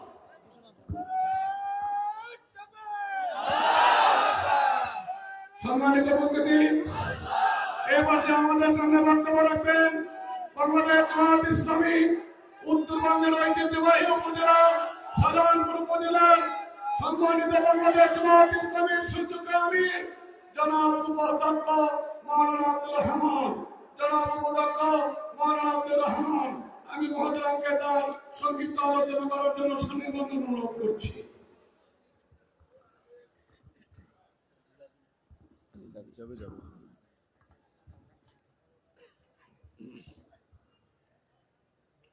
আসসালামু আলাইকুম ওয়া রাহমাতুল্লাহ। নাহমাদুহু ওয়া নুসাল্লি আলা রাসূলিহিল কারীম। আউযু বিল্লাহি মিনাশ শাইতানির রাজীম।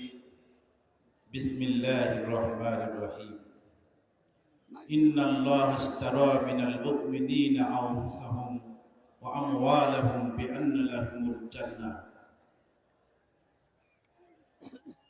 وعن ابن عمر رضي الله تعالى عنهما قال قال رسول الله صلى الله عليه وسلم من حمل علينا السلاح فليس منا متفق عليه। আজকে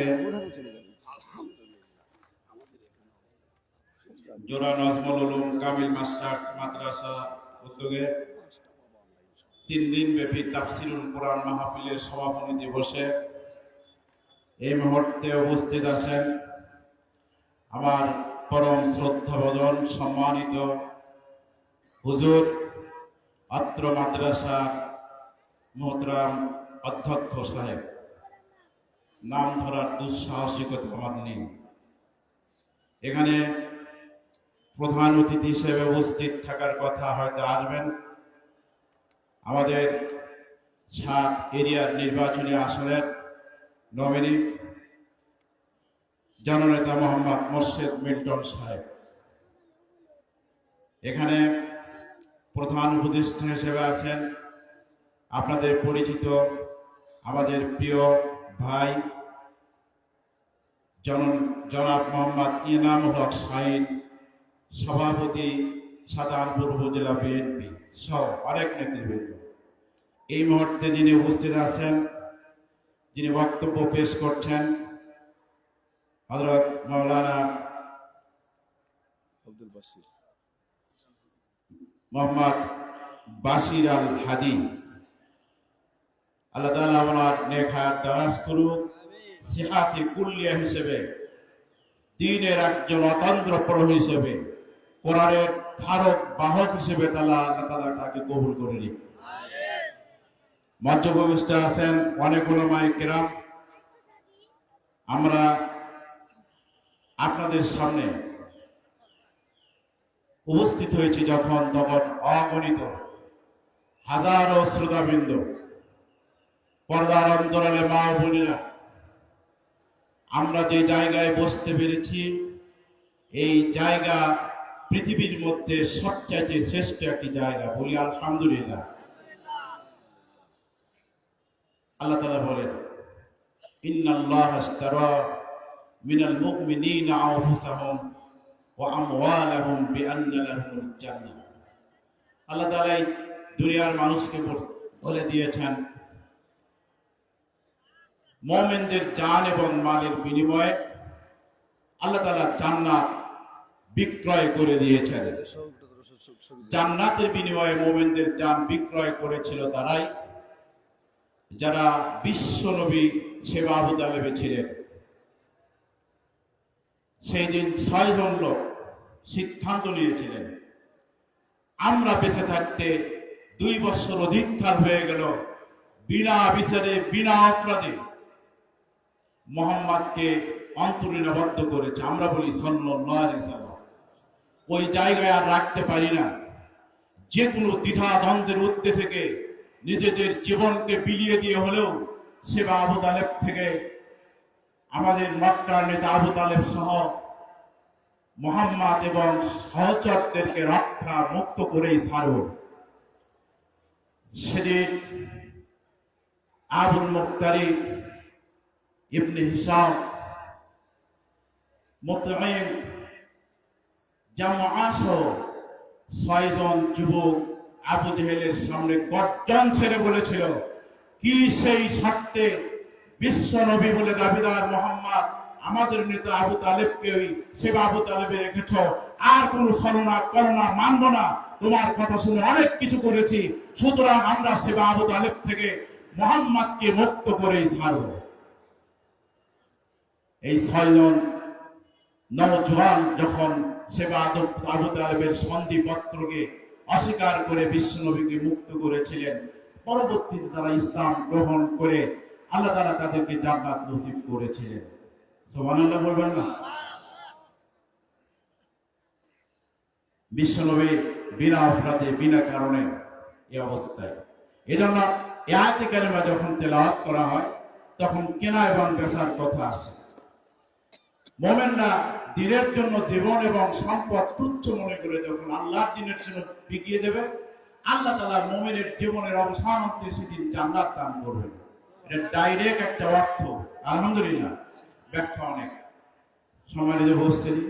এজন্য দুনিয়ার দিনদার পরহেজগার মানুষগুলোকে আল্লাহ তাআলা কোরআনের আলোকে অন্যদেরকে আহ্বান করার জন্য আয়াতে কারিমা নাযিল করেছেন, কোরআন নাযিল করেছেন। আর এই কোরআন নাযিল করে এতটুকু দেখিয়ে দিয়েছেন, বলে দিয়েছেন, এই পথে থাকলে মারা গেলে বেহেশত পাবে, আর এই পথে মারা গেলে তোমরা বেহেশত পাবে না।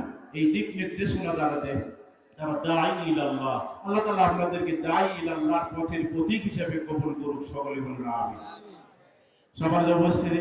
এজন্য বেহেশত কেনা বেচার দিয়ে জিনিস দুনিয়ার মানুষের কারো কাছে অথরিটি নাই, বরং পথ দেখানোর একটা সুযোগ আছে। এই পথে এই, বাম পথে এই, ডান পথে আরেকটি।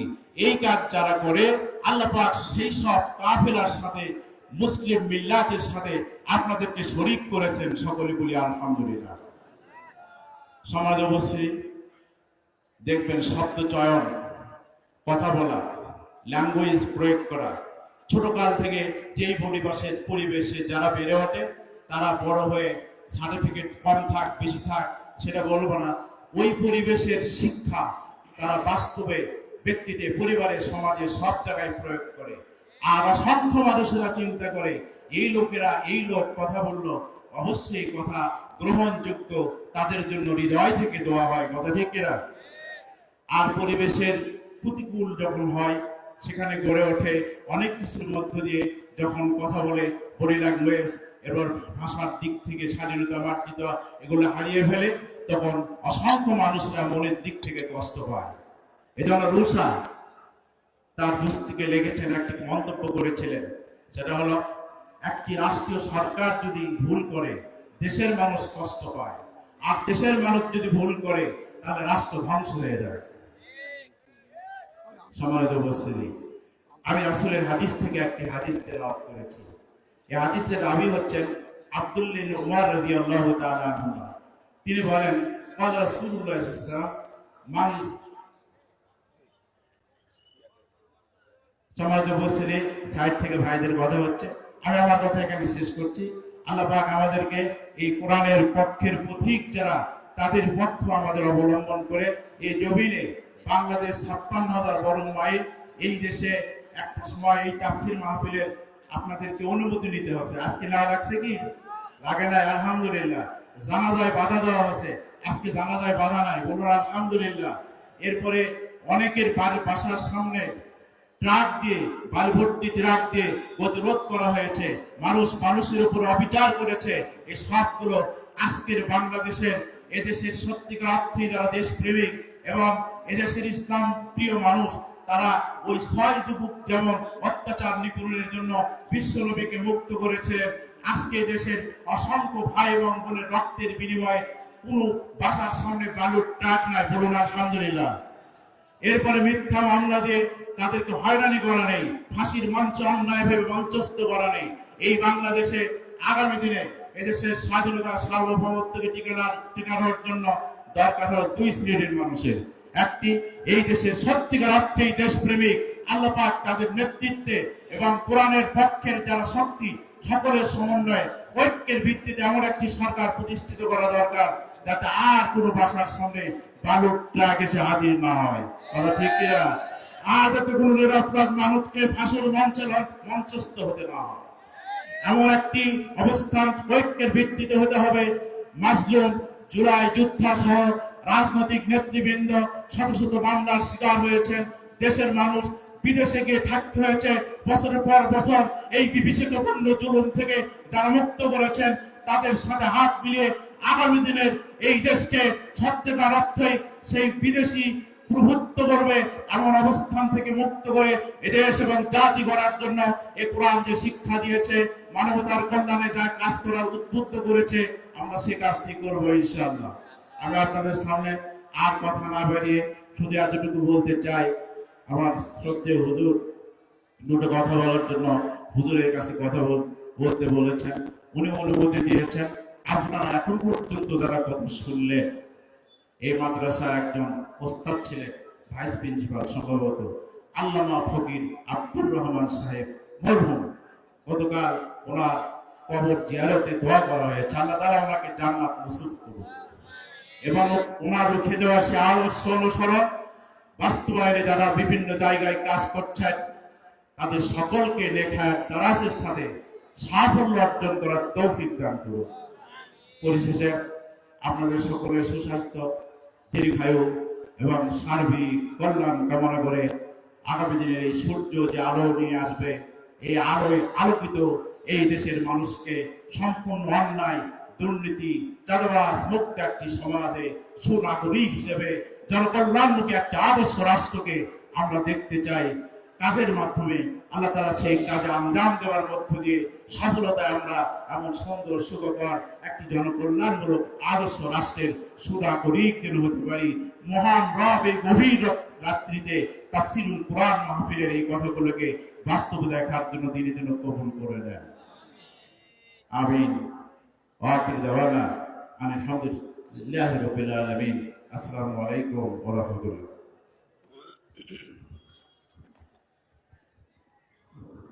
আলহামদুলিল্লাহ। এখন আমি মহতারাম হুজুরকে তার তাফসীর পেশ করার জন্য সম্মান অনুরোধ করছি। কোন একদিন এদেশের আকাশে কালেমার পতাকা দুলবে, সেদিন সবাই কোরআনী বিধান পে দুঃখ বেদনা ভুলবে কোন একদিন। লিল্লাহে তাকবীর। আমি বলতেছিলাম 6টি অক্ষর অস্বীকার করার কারণে কাদিয়ানীরা কাফের না মুসলমান? তাহলে যারা আল্লাহর জমিনে আল্লাহর দিন প্রতিষ্ঠা হোক এটা যারা চায় না, এরা তারা 12টা অক্ষর অস্বীকার করে। কয়টা অক্ষর অস্বীকার করে? 12টা অক্ষর অস্বীকার করে। তাহলে এই 12টা অক্ষর অস্বীকার করার কারণে তারা কি মুসলমান থাকতে পারবে? আমার ভাইয়েরা, এই ব্যাপারে আল্লাহ তাআলা বললেন যারা কোরআনকে অস্বীকার করে ওদের ব্যাপারে আল্লাহ তাআলা কোরআনে কারীমের ভিতরে ঘোষণা করে দিলেন, ইন্নাল্লাযীনা কাযযাবু বিআয়াতিনা ওয়াস্তাকবারু আনহা লা তুফাত্তাহু লাহুম আবওয়াবাস সামাই ওয়া লা ইয়াদখুলুনাল জান্নাহ ولا يدخلون الجنة حتى يلج الجمل في سم الخياط إن من নিশ্চয় লাদি মানে যাহারা কাযযাবু মিথ্যা প্রতিপন্ন করলো বিআয়াতিনা আমার আয়াতকে। কথাগুলো পরিষ্কার হচ্ছে না? হচ্ছে না? ইন্না মানে নিশ্চয়ই, লাদি মানে যাহারা, কাযযাবু মিথ্যা প্রতিপন্ন করলো বিআয়াতিনা আমার আয়াতকে, ওয়াস্তাকবারু এবং আমার জমিনে যারা অহংকারী করলো। সকালে এক কথা, বিকেলে আর এক কথা। এক সময় বলি আমরা এই কাজের সাথে জড়িত ছিলাম না, এক সময় বলি আমরা এই কাজের সাথে জড়িত ছিলাম না, পরবর্তীতে বলি 800 জন আমরা লোক মারা গেছে। কত বড় মুনাফিক! ঠিক না বেটা? বুঝাতে পারিনি আমি? আমার ভাইরা, শুধু তাই না, আমাকে ছাড়া যদি কাউকে ভোট দেওয়া হয় তাহলে বাংলাদেশে বসবাস করার মতো জায়গা পাবা না। বাংলাদেশ তোর বাবা। বাংলাদেশে হিন্দু, খ্রিস্টান, নাসারা, বৌদ্ধ, আলেম ওলামা যারা জন্মগ্রহণ করেছেন সবাই হলো বাংলাদেশের নাগরিক। কথা বলেন ঠিক কিনা? এই জন্য আল্লাহ পাক বললেন, ওয়াস্তাকবারু আমার জমিনে যারা তাকাব্বুরি করে চললো, অহংকার করে চললো, লা তুফাত্তাহু লাহুম আবওয়াবাস সামা তাদের জন্য আকাশের দরজা খোলা হবে না, ওয়ালা ইয়াদখুলুনাল জান্নাহ আর তারা কখনো কোনোদিন আল্লাহ তাআলার জান্নাতে প্রবেশ করতে পারবে? আল্লাহ তাআলা একটা এক্সাম্পল দিলেন। আমাদের এলাকায় মা বোনেরা ক্যাথা সেলাই করে একটা যন্ত্র দিয়া, মেহেরবানি করে দয়া করে ব্যাগের নাম বেলাগালা বলেছেন, কিন্তু এটার নাম বেলাগালা বলিয়েন না। মা বোনেরা ক্যাথা সেলাই করে একটা যন্ত্র দিয়ে, ওটার নাম কি? কেউ বলেছে সুই, কেউ বলেছে সুচ। দুটাই সঠিক। বলি আলহামদুলিল্লাহ। এই ছেলেরা আছে, এটাই দাও, গরম পানি দাও। এই সূচের ভিতরে একটা ছিদ্র আছে, কিন্তু এর সাবজেক্টটা বুঝতে হবে। আল্লাহ তাআলা অহংকারীদের কথা বলছে, কোরআন অস্বীকারীদের কথা বলছে, সাবজেক্টটা বুঝে জবাব দিবেন। একটা তাজা উট এই সূচের ছিদ্র দিয়ে পার হয়ে যাওয়া কি সম্ভব? আরেকটু জোরে বলেন। আদৌ সম্ভব নয়। ঠিক না ঠিক? আদৌ সম্ভব নয়। আল্লাহ তাআলা বললেন সূচের ছিদ্র দিয়ে একটা তাজা উট অতিক্রম করে যাওয়া, পার হয়ে যাওয়া যেমন সম্ভব, আমার কোরআনকে যারা মিথ্যা প্রতিপন্ন করলো, অহংকার করে যারা আমার জমিনে চললো, ওদেরকে জানিয়ে দাও, হাত্তা ইয়ালিজাল জামালু ফি সামিল খিয়াত সূচের ছিদ্র দিয়া একটা তাজা উট অতিক্রম করা যেমন সম্ভব, ওই অহংকারীরা, ওই কোরআন মিথ্যাচারকারীরা আমার জান্নাতে যাওয়া ইচ্ছে তাদের জন্য আরো বড় সম্ভব। চিৎকার মেরে বলেন নাউজুবিল্লাহ। আর একটা বার জোরে বলেন নাউজুবিল্লাহ।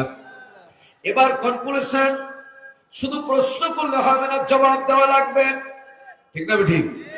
এতক্ষণ পর্যন্ত যে সমস্ত প্রশ্নের সম্মুখীন হয়েছেন এর জবাব দেওয়া দরকার আছে না নাই? আল্লাহ তাআলা কোরআনে কারিমে জবাব দিচ্ছেন সূরা আল ইমরান। কোন সূরা? কথা বলেন। আয়াত নাম্বার 28। কত নম্বর আয়াত? যারা পারবেন আমার সাথে পড়েন। লা ইয়াত্তাখিদিল মুমিনুনাল কাফিরিনা আউলিয়া মিন দুনিল মুমিনিন ওয়া মান ইয়াফআল যালিকা ফালাইসা মিনাল্লাহি ফি শাইইন ইল্লা আন تتقوا منهم تقاتا ويحذركم الله نفسا وإلى الله المصير। এই ঘোষণা কার? কোন সূরা? আল ইমরান। কত নম্বর আয়াত? পরিষ্কার করে বলে রাখেন, আল্লাহ বলছেন একজন মুমিন কখনো কোন অবস্থাতে আর একজন মুমিন ছাড়া, দিনদার ছাড়া, ইমানদার ছাড়া, পরেজগার ছাড়া, আমানতের খিয়ানত করে না, এরকম ভালো মানুষ ছাড়া সমাজের নেতৃত্ব তার হাতে তুলে দিতে পারে না। কার কথা? আমার হুকুম বাদ দিয়া একজন নেশাখোরকে যদি নেতা বানাও, একজন আমানতের খিয়ানতকারীকে যদি নেশা বানাও, একজন বেনামাজিকে যদি তুমি নেশা বানাও, কাল নেতা বানাও, কাল কিয়ামতের ময়দানে আল্লাহ পাক বলছে ওয়া মাইয়া ফাআল যালিকা ফালাইসা মিনাল্লাহি ফি শাইইন। কাল কিয়ামতের ময়দানে আমি আল্লাহ রাব্বুল আলামিনের সাথে তোমাদের কোনোই সম্পর্ক থাকবে না। চিৎকার মেরে বলে নাউজুবিল্লাহ। চিৎকার মেরে চলে বলে নাউজুবিল্লাহ।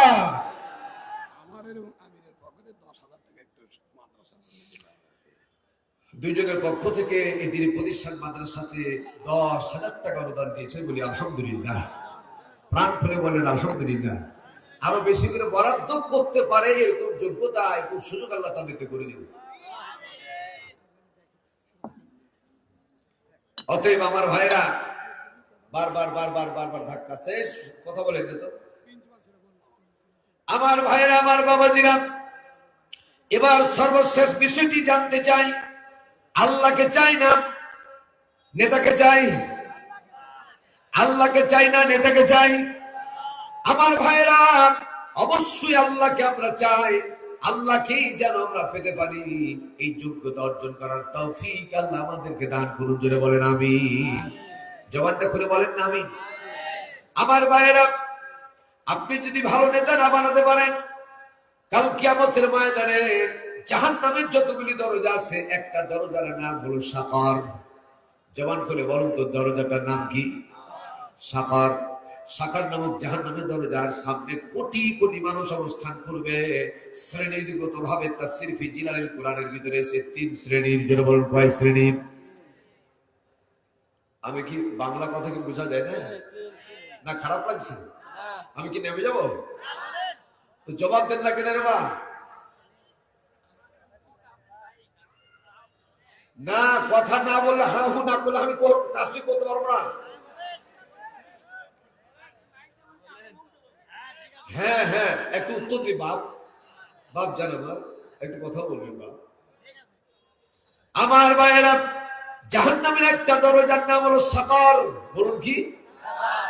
সাকার নামক জাহান্নামের দরজার সামনে কোটি কোটি মানুষ অবস্থান করবে। ওই জাহান্নামীদের সামনে দাঁড়ায়া হযরত মালিক আলাইহিস সালাতু ওয়াস সালাম দায়িত্বে থাকবেন। তাফসীর ফি জিলালিল কোরআন থেকে বলছি আমি। আফসোস করে ওই জাহান্নামীদেরকে বলবে, মা সালাকাকুম ফি সাকার। ও জাহান্নামীরা, কেন জাহান্নামে আসলে?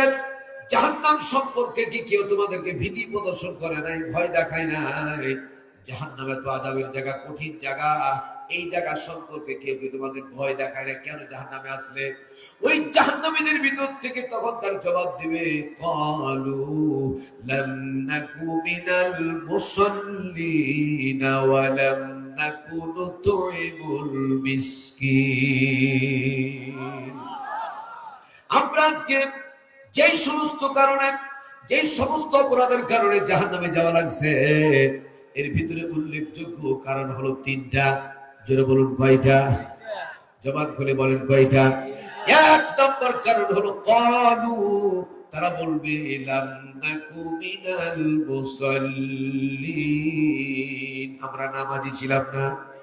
এক কথা, আমরা নামাজি ছিলাম না। জোরে বলেন কি ছিলাম না? বলবে আমরা নামাজি ছিলাম না। ওয়ালাম নাকু নুতইমুল মিসকিন, আল্লাহ তাআলা আমাদের অ্যাবিলিটি দিয়েছেন, ক্ষমতা দিয়েছিলেন, শক্তি দিয়েছিলেন, সম্পদ দিয়েছিলেন, সবকিছু থাকার পরেও আমরা মিসকিনদেরকে খাবার দেই নাই, মিসকিনদেরকে খাবার দেই নাই। 3য় নাম্বার আমাদের কারণ ছিল নিজে নামাজি ছিলাম না, কিন্তু অনেক সময় আমরা আলেম ওলামাকে ঠাট্টা বিদ্রুপ করেছি। নামাজির বেটা নামাজি হয়ে গেছো, টুপিওয়ালা দাড়িওয়ালা হয়ে গেছো, এরকম মোল্লা সেজে গেছো। কথা বলেন ঠিক না ঠিক? নামাজ পড়ি আর না পড়ি ঈমান কম নাই, এরকম নাফরমান লোক আছে না নাই? চিৎকার মেরে বলে না আছে না নাই? আল্লাহ নবী বলছেন লা ঈমানা, ওই ব্যক্তির কাছে কোনো ঈমান থাকতে পারে না রে আল্লাহ। সালাত যার নামাজ নাই তার কোনো ঈমান নাই। বাইনাল আবদ বাইনাল কুফরি তারকু সালাহ, আল্লাহর বান্দার কাফেরের মধ্যে যে পার্থক্য করে দেয় তার নাম হলো নামাজ। নামাজ এবং নামাজ, কথা বলেন ঠিক কিনা? যে ব্যক্তি 3 জুমা পরিমাণ, বুখারী মুসলিম এবং মিসকাত 3টা কিতাব থেকে বলছি আমার ভাইরা, যে ব্যক্তি 3 জুমা পরিমাণ, কয় জুমা পরিমাণ? 3 জুমা পরিমাণ সময়ে ইচ্ছাকৃত ভাবে যে নেতারা যে ব্যক্তিরা নামাজ ছেড়ে দিল, রাসূলুল্লাহ বললেন ফাকাদ কাফারা, কি হয়ে গেল? কাফের হয়ে গেল। কি হয়ে গেল? কে বলেছেন? বিশ্ব নবী মুহাম্মদুর রাসূলুল্লাহ সাল্লাল্লাহু আলাইহি ওয়াসাল্লাম বলেছেন। জোরে বলুন ঠিক কিনা? আমার ভাইরা, এই জন্য ওই জাহান্নামীরা যখন জাহান্নামে যাবে, সর্বপ্রথম স্ত্রীরা বলবে রব্বুল আলামিন, জাহান্নামে যাওয়ার আগে আমার স্বামীটাকে কয়েক সেকেন্ডের জন্য আমার কাছে আমি দেখতে চাই। আল্লাহ পাক যখন তার স্বামীকে তার সামনে নিয়ে আসবেন, এটা কি তোমার স্বামী না? তো হ্যাঁ। এই স্বামী কি ছিল? এই স্বামী অত্যন্ত মেজাজি ছিলেন, গরম ছিলেন, রাগ ছিলেন। স্বামী আমাকে যে কোনো কথার মাধ্যমে আমার গালিগালাজ করতেন, অত্যাচার করতেন, পেন টর্চারিং করতেন, এমনকি ছোটখাটো ভুলের কারণে আমাকে তালাক দেওয়ার মতো শক্ত ভাষা প্রয়োগ করতেন। রব্বুল আলামিন আর রিজালু কাওয়ামুনা আলান নিসা, তার দায়িত্ব ছিল, কর্তৃত্ব ছিল মালিকানা করা। আমি সবসময় ওত পেতে থাকতাম, না জানি কোন কথা কখন বলবে, সঠিক মতো দায়িত্ব পালন করতে না পারলে আমাকে তালাক দিয়ে দিবে। আজকে আমার মনে পড়ে গেল, সব কথা আমি শুনছিলাম।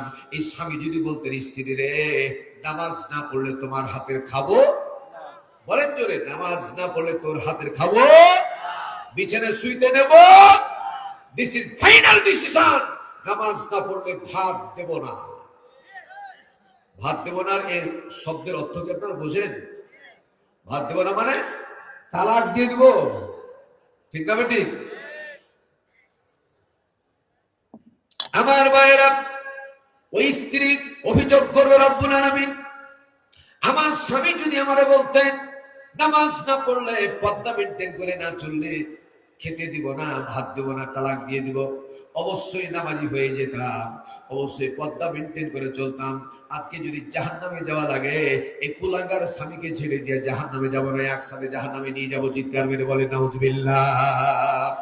2 নম্বর হলো কলিজার টুকরা যুবক সন্তানেরা, যে সন্তানদের জন্য বাঁকা পথে, সোজা পথে রাত্রি জেগে ব্যবসা বাণিজ্য করে কষ্ট করে যত সম্পদ আপনি জোগাড় করেছেন, বাড়ি করেছেন, গাড়ি করেছেন, আমাদের বাংলাদেশের এক হারামখোর 552টা 560টা বাড়ি করেছে বিদেশে। এ কথা ঠিক না বেঠি? আর বাবার টাকার বাড়ি, শ্বশুরের জমি বিক্রি করা বাড়ি, সমস্ত জনগণের টাকা আত্মসাৎ করে এতগুলি বাড়ি বানিয়েছে, ঠিক না ঠিক? যারা জানতে পারেনি ওদের গোপনে আরো ক্ষতি করছে, আল্লাহ ভালো জানেন। কিন্তু আমার ভাইরা, বাস করতে পারবে না, ব্যবহার করতে পারবে না, কিন্তু কবরে যাওয়ার পরে ওই নাফরমানকে প্রত্যেকটা বিষয়ের টাকা রন্ধ্রে রন্ধ্রে তিল তিল করে আল্লাহ দরবারে জবাবদিহি করা লাগবে। কথা বলেন না ঠিক কিনা? সেদিন কাল কিয়ামতের ময়দানে কলিজার টুকরা সন্তানের আপনার বিরুদ্ধে দাঁড়াবে, আপনার বিরুদ্ধে দাঁড়াবে এভাবে, আল্লাহ পাক আপনি কোরআনে বলেছেন, ইয়া আইয়ুহাল্লাযীনা আমানু কু আনফুসাকুম ওয়া আহলিকুম নারা। হে বিশ্বাসীগণ, নিজে জাহান্নামের আগুন থেকে বাঁচো। নিজে বাঁচলে হবে না, তোমার আহলে আয়ালদেরকে জাহান্নাম থেকে বাঁচাও। এই ঘোষণাকার কিন্তু রব্বুল আলামিন। আমার বাবা নিজে নামাজি ছিলেন, পরেজগার ছিলেন, কিন্তু আমরা শুয়েছিলাম। আমাকে নামাজি বানাই নাই। প্রাইভেট পড়তে না গেলে আমাকে মায়ের দিয়েছে। যখন স্কুলে না গিয়েছি, কলেজে না গিয়েছি, ব্যবসা প্রতিষ্ঠানে না গিয়েছি, মায়ের দিয়েছি। খাবার বন্ধ করে দিয়েছে, বাড়ি থেকে বের করে দিয়েছে। কিন্তু নামাজ না পড়লে জাহান্নামে যাওয়া লাগবে, এই ব্যাপারে আমার বাবা ভূমিকা পালন করে নাই। অতএব আমার বাপকে আমি শুধু জাহান্নামে যাব না। ওই সন্তান তখন আবেদন করবে, নাজআলহুমা তাহতা আকদামিনা লিয়াকুনা মিনাল আসফালিন। একাই জাহান্নামে যাব না। যে বাবার কারণে আজকে জাহান্নামে যাওয়া লাগছে, ওই বাপকে ফেলে দিয়া তার বুকের উপর পা দিয়া লাথি মারতে মারতে একসঙ্গে জাহান্নামে যাওয়ার জন্য বলেন নাউজুবিল্লাহ। তৃতীয় নাম্বার কোয়ালিটি থাকবে, তারা হলো কর্মী বাহিনী। যে জন্য বলার উদ্দেশ্য হলো এটা, কর্মী বাহিনী। কি বাহিনী ভাইরা? প্লিজ একটু জোরে বলেন, কি বাহিনী? কর্মী বাহিনী, লক্ষ লক্ষ কর্মী বাহিনীরা আল্লাহ দরবারে বলবে, রব্বুল আলামিন, জাহান্নাম ফয়সালা হয়ে গেছে, আমার নেতাকে আমি একটু দেখতে চাই। আমার এমপি মহোদয়কে একটু ডাকেন আমার কাছে। আমার এমপিকে চাই, আমার মন্ত্রীকে চাই, আমার প্রেসিডেন্টকে চাই। এরকম করে যখন নেতাকে ডাকার জন্য বলা হবে, আলাইহিম মিন সুলতান, সঙ্গে সঙ্গে যখন তার নেতাকে নিয়ে আসা হবে, বলতে হবে, বলা হবে, এটা কি তোমার নেতা? তাতে হ্যাঁ, এটা আমার নেতা। কি বলতে চাও বলো, যা মন চাই তা বলো। ওই মুহূর্তে নেতার সামনে গিয়ে নেতাকে বলবে, নেতাজি, আমি দুনিয়াতে খেতে বসেছি না, আর আপনি ওই মুহূর্তে কল দিয়েছিলেন, মোবাইলে দেখলাম আপনার নাম, আমার নাম উঠে আছে, আপনার নাম লেখা আছে। সঙ্গে সঙ্গে আমার খাবার বন্ধ করে দিলাম, খাবার শেষ করে দিলাম। অথচ খাবার আমার শেষ হয় নাই, অর্ধেকটা খাওয়া হয়েছিল, অর্ধেকটা খাবার এখনো বাকি ছিল, খাবার ছেড়ে দিলাম। আমার নেতা কল দিয়েছে, এমপি কল দিয়েছে, আর খাবার দরকার নাই, খাবারটা ছেড়ে দিয়া পাগলের মতো ছুটে গিয়েছিলাম। ফ্যামিলির বাসে ওরা বাদ্য বাজালো, ইঁদুর বাদু যেমন ছুটে চলে যায় পাগলের মতো, ওই রকম করে আপনার পিছনে আমরা ছুটে গিয়েছিলাম। যখন আপনার সামনে চলে গিয়েছিলাম, আমার পিঠের উপরে বাড়ি দিয়া বলেছিলেন, থ্যাংক ইউ, হাইলি প্লিজড, তোমার প্রতি আমি সন্তুষ্ট, আমার জন্য তুমি খাবার ছেড়ে চলে এসেছ। তোমাকে একটা কথা বলে দিলাম, যত বড় বিপদে পড়বা আমাকে স্মরণ করবা, সমস্ত বিপদ পানির মতো কেটে যাবে, বাতাসের মতো কেটে যাবে। নেতারা বলে কি বলে না? জোরে করে বলেন, বলে কি বলে না? নেতাজি আজকে কিয়ামতের ময়দানে শুধু বিপদে পড়ি নাই, মহা বিপদে পড়েছি। জাহান্নামে যাওয়া এটা ছোট বিপদ না বড় বিপদ? বড় বিপদে পড়েছি। যেহেতু আপনি বলেছেন বিপদে পড়লে আমাকে স্মরণ করবা, আপনাকে স্মরণ করেছি, মেহেরবানি করে আপনি আমাদেরকে বাঁচান। সেদিন কাল কিয়ামতের ময়দানে ওই নেতা আরবি ছাড়া কোনো কথা থাকবে না। জাহান্নামীরাও আরবি বলবে, জান্নাতীরাও আরবি বলবে। কথা বলেন ঠিক কিনা ভাইরা আমার? আরবিতে তারা বলবে। সেদিন কিয়ামতের ময়দানে ওই নেতারা বলবে, আরে মান ক্বালা বিহি সাদাকা। তোমাদের জানা দরকার ছিল, যেই নেতা কোরআন দিয়ে কথা বলে সেই নেতা সঠিক কথা বলে। অমান হাকামা বিহি আদালা, আর যে নেতা, যে ব্যক্তি কোরআন দিয়ে বিচার ফয়সালা করে, কেবলমাত্র তার বিচারটাই সঠিক থাকে। কথা বলে ঠিক? আমি তো কোরআন দিয়ে কথা বলতাম না, আমি তো কোরআন দিয়ে কথা বলতাম না, আমি তো কোরআন দিয়ে বিচার ফয়সালা করতাম না। আমি তোমাদেরকে ডেকেছি, আমার কাছে আসা তোমার ঠিক হয়নি, আমার কাছে আসা তোমার ঠিক হয়নি। তার কারণ, তার মানে পরিষ্কার হয়ে গেল, আল্লাহর কোরআন দিয়ে কথা বলা নেতা আল্লাহর জমিনে আছে না নাই? চিৎকার মেরে বলেন, আছে না নাই? অতএব সেদিন কাল কিয়ামতের ময়দানে ওই নেতা বলবে, তোমাদেরকে বাঁচাতো দূরের কথা, নিজেও বাঁচতে পারি না। আজকে তোমাদের অবস্থা আর আমার অবস্থা সমান সমান। চিৎকার মেরে বলেন নাউজুবিল্লাহ। আর একটা বার জোরে বলেন নাউজুবিল্লাহ। এই জন্য আল্লাহ রাব্বুল আলামিন কোরআন কারীমের ভিতরে সূরার মধ্যে বললেন, পড়েন সবাই, তাবারাকাল্লাযী বিয়াদিহিল মুলকু ওয়া হুয়া আলা কুল্লি শাইইন কাদির। অতীব বরকতময় সে আল্লাহ, আকাশ এবং জমিনের একচ্ছত্র মালিকানা যে আল্লাহর হাতে। আকাশ এবং জমিনের একচ্ছত্র মালিকানা কার হাতে? চিৎকার করে বলুন, কার হাতে? এখানে এখানে একটা শিক্ষণীয় বিষয় আছে, সেটা আপনাদেরকে বলছি, পরিষ্কার করে শুনুন। আল্লাহ সব বরদাস্ত করেন, শিরিক বরদাস্ত করেন না। ঠিক না ঠিক? লা তুশরিক বিল্লাহ ইন্নাশ শিরকা লাযুলমুন আযীম। আমার ভাইয়েরা, এই মুহূর্তে যদি আপনাদের বলা হয় সমস্ত ক্ষমতার মালিকানা কার? সমস্ত ক্ষমতার মালিক কে? একটু বেয়াদবি করব, সাক্ষী থেকে যা কোরআনের সাথে সাথে একটা বান্দার হাতখানা উঠায়া আল্লাহকে দেখায় দেন সমস্ত ক্ষমতার মালিক কে? লিল্লাহি তাকবীর। কোরআন আছে যেখানে, আলেম ওলামা যেখানে, দ্বীনি প্রতিষ্ঠান যেখানে, নাস্তিক মুরতাদ যেখানে, লিল্লাহি তাকবীর। আমার ভাইয়েরা, আমার কলিজার টুকরা সোনামণিরা, এই জন্য আপনাদেরকে বললাম সমস্ত ক্ষমতার মালিক হলেন আল্লাহ। এই কথাটা কোরআনে আছে না নাই? আলে বললাম একটু সাক্ষী দেন আমাকে, আছে না নাই?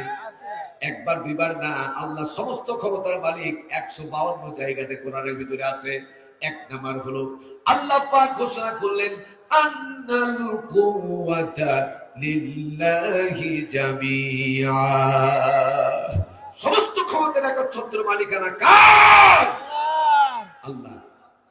কিন্তু আমার মতো একজন নেতা, আমার মতো একজন নেতা আপনাদেরকে খুশি করার জন্য আমি যদি বলি এভাবে তাকান আমার দিকে, religious is the opium of the people, জনগণই হচ্ছে সমস্ত ক্ষমতার মালিক। এরকম কথা বলা লোক আছে না নাই? জোরে বলুন, আছে না নাই? আল্লাহ পাক বললেন ইন্নাল্লাহা আলা কুল্লি শাইইন কাদির। সমস্ত ক্ষমতার একচ্ছত্র মালিক জোরে বলুন কে? আমাদের খাবার দেন কে? আমাদের সুস্থ রাখেন কে? ওয়ামা মিন দাব্বাতিন ফিল আরদি ইল্লা আলাল্লাহি রিজকুহা ওয়া ইয়ালামু মুস্তাকাররাহা ওয়া মুস্তাওদাহা কুল্লুন ফি কিতাবিম মুবিন। আল্লাহ পাক জমিনের উপরে যত জান্তা প্রাণী আছে, সমুদ্রের তলদেশে যত জান্তা প্রাণী আছে, ফরেস্ট এলাকায় জঙ্গলে যত জান্তা প্রাণী আছে, সবার খাবার কিন্তু একরকম নয়। ঠিক না ঠিক? আমার ভাইয়েরা, মানুষের খাবার একরকম, গরুর খাবার আর একরকম, সাপের খাবার আর একরকম, মাছের খাবার একরকম, পিঁপড়ার খাবার আর একরকম।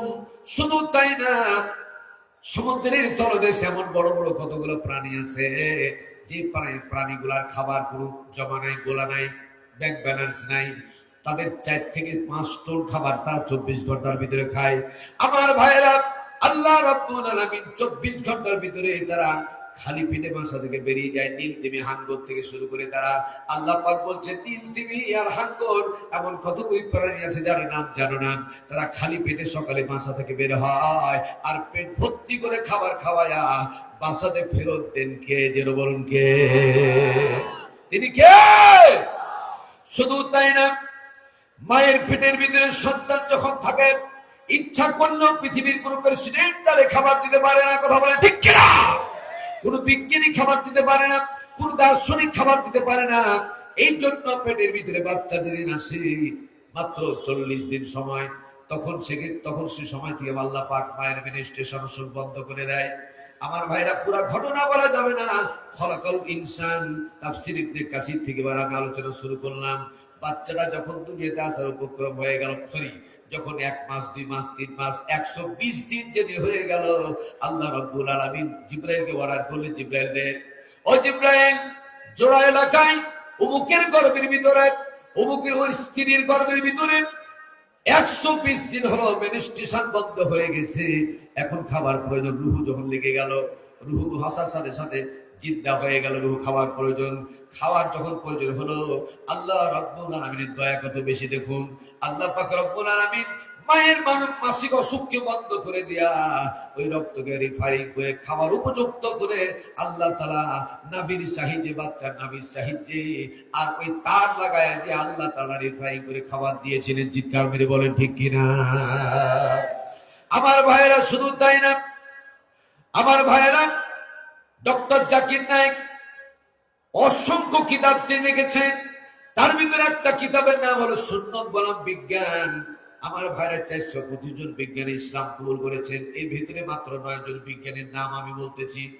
ভাইরা আমার, কোপারনিকাস, গ্যালিলিও, লেনিন, নসরুল, কিডঙ্গার, ডেমার, অ্যান্ড্রো, অ্যাজাস, এরকম করে 9 জন বিজ্ঞানী আল্লাহর কথা চ্যালেঞ্জ করলো, নবীরকে চ্যালেঞ্জ করে সমুদ্রে তারা যাওয়ার জন্য প্রস্তুতি নিল। আল্লাহ রাব্বুল আলামিন কোরআনুল কারীমের মধ্যে ঘোষণা করলেন, মারাজাল বাহরাইনি ইয়ালতাকিয়ানি বাইনাহুমা বারযাখুন লা ইয়াবগিয়ান ফাবিআইয়ি আলা'i রাব্বিকুমা তুকাযযিবান।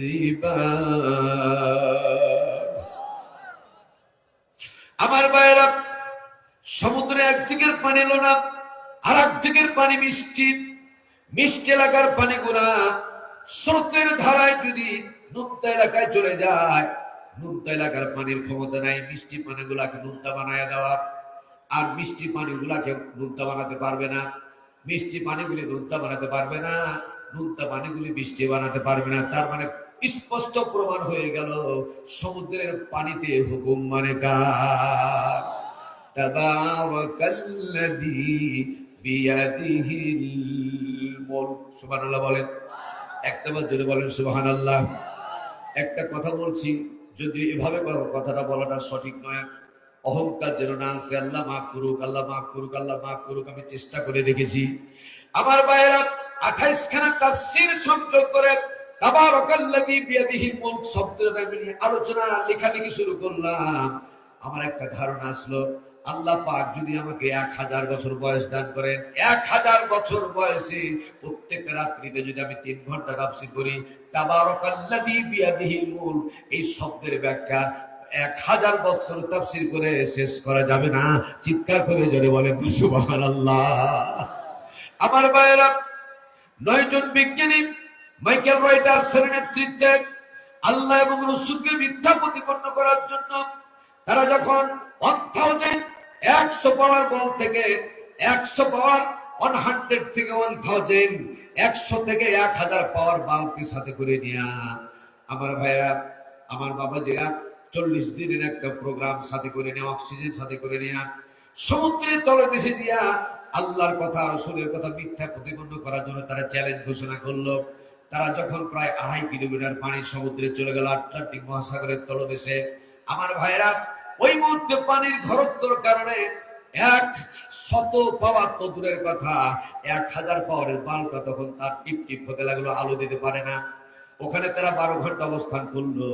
12 ঘন্টা অবস্থান করার পরে পরে অ্যান্ড্রো নামক একজন বিজ্ঞানী বলছে, আমার চক্ষুটা যদি আমাকে ফাঁকি না দেয়, আমার চক্ষুটা যদি আমাকে ফাঁকি না দেয়, পানির নিচে এমন একটা জায়গায় আলো জ্বলে এবং নিভায়, আলো জ্বলে আর নিভায়, অন্তত সেই আলো পত্রিকা পর্যন্ত আমরা যেতে পারি কিনা, এটা একটু চেষ্টা করা যেতে পারে।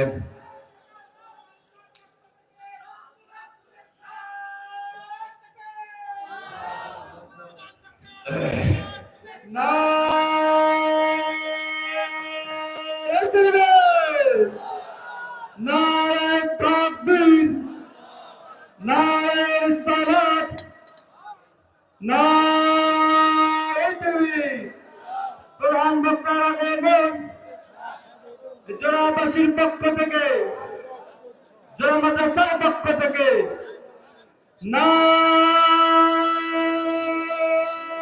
তাকবীর। আলহামদুলিল্লাহ, এবার এসে গেছেন। এমন অবস্থায়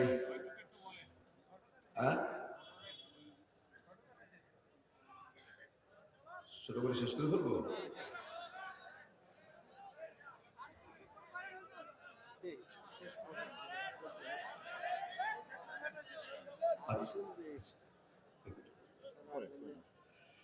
আল্লাহ রাব্বুল আলামিন কি বললেন? ওয়ামা মিন দাব্বাতিন ফিল আরদি ইল্লা আলাল্লাহি রিজকুহা ওয়া ইয়ালামু মুস্তাকাররাহা ওয়া মুস্তাওদাহা কুল্লুন ফি কিতাবিম মুবিন। চিৎকার মেরে বলুন আল্লাহু আকবার। আমার ভাইরা 12 ঘন্টা অবস্থান করার পরে 1000 পাওয়ার 1000 পাওয়ারের পাপ যখন চির হয়ে গেল, আমার দিকে তাকান। এই মুহূর্তে তারা নামক একজন দার্শনিক তিনি মনে করলেন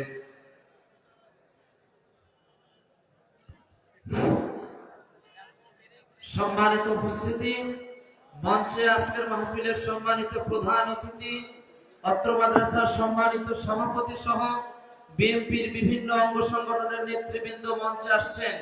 আমরা বলি লিল্লাহে তাকবীর, লিল্লাহে তাকবীর।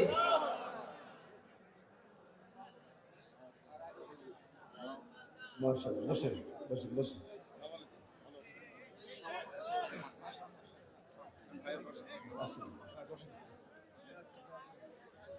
এখানে বসেন।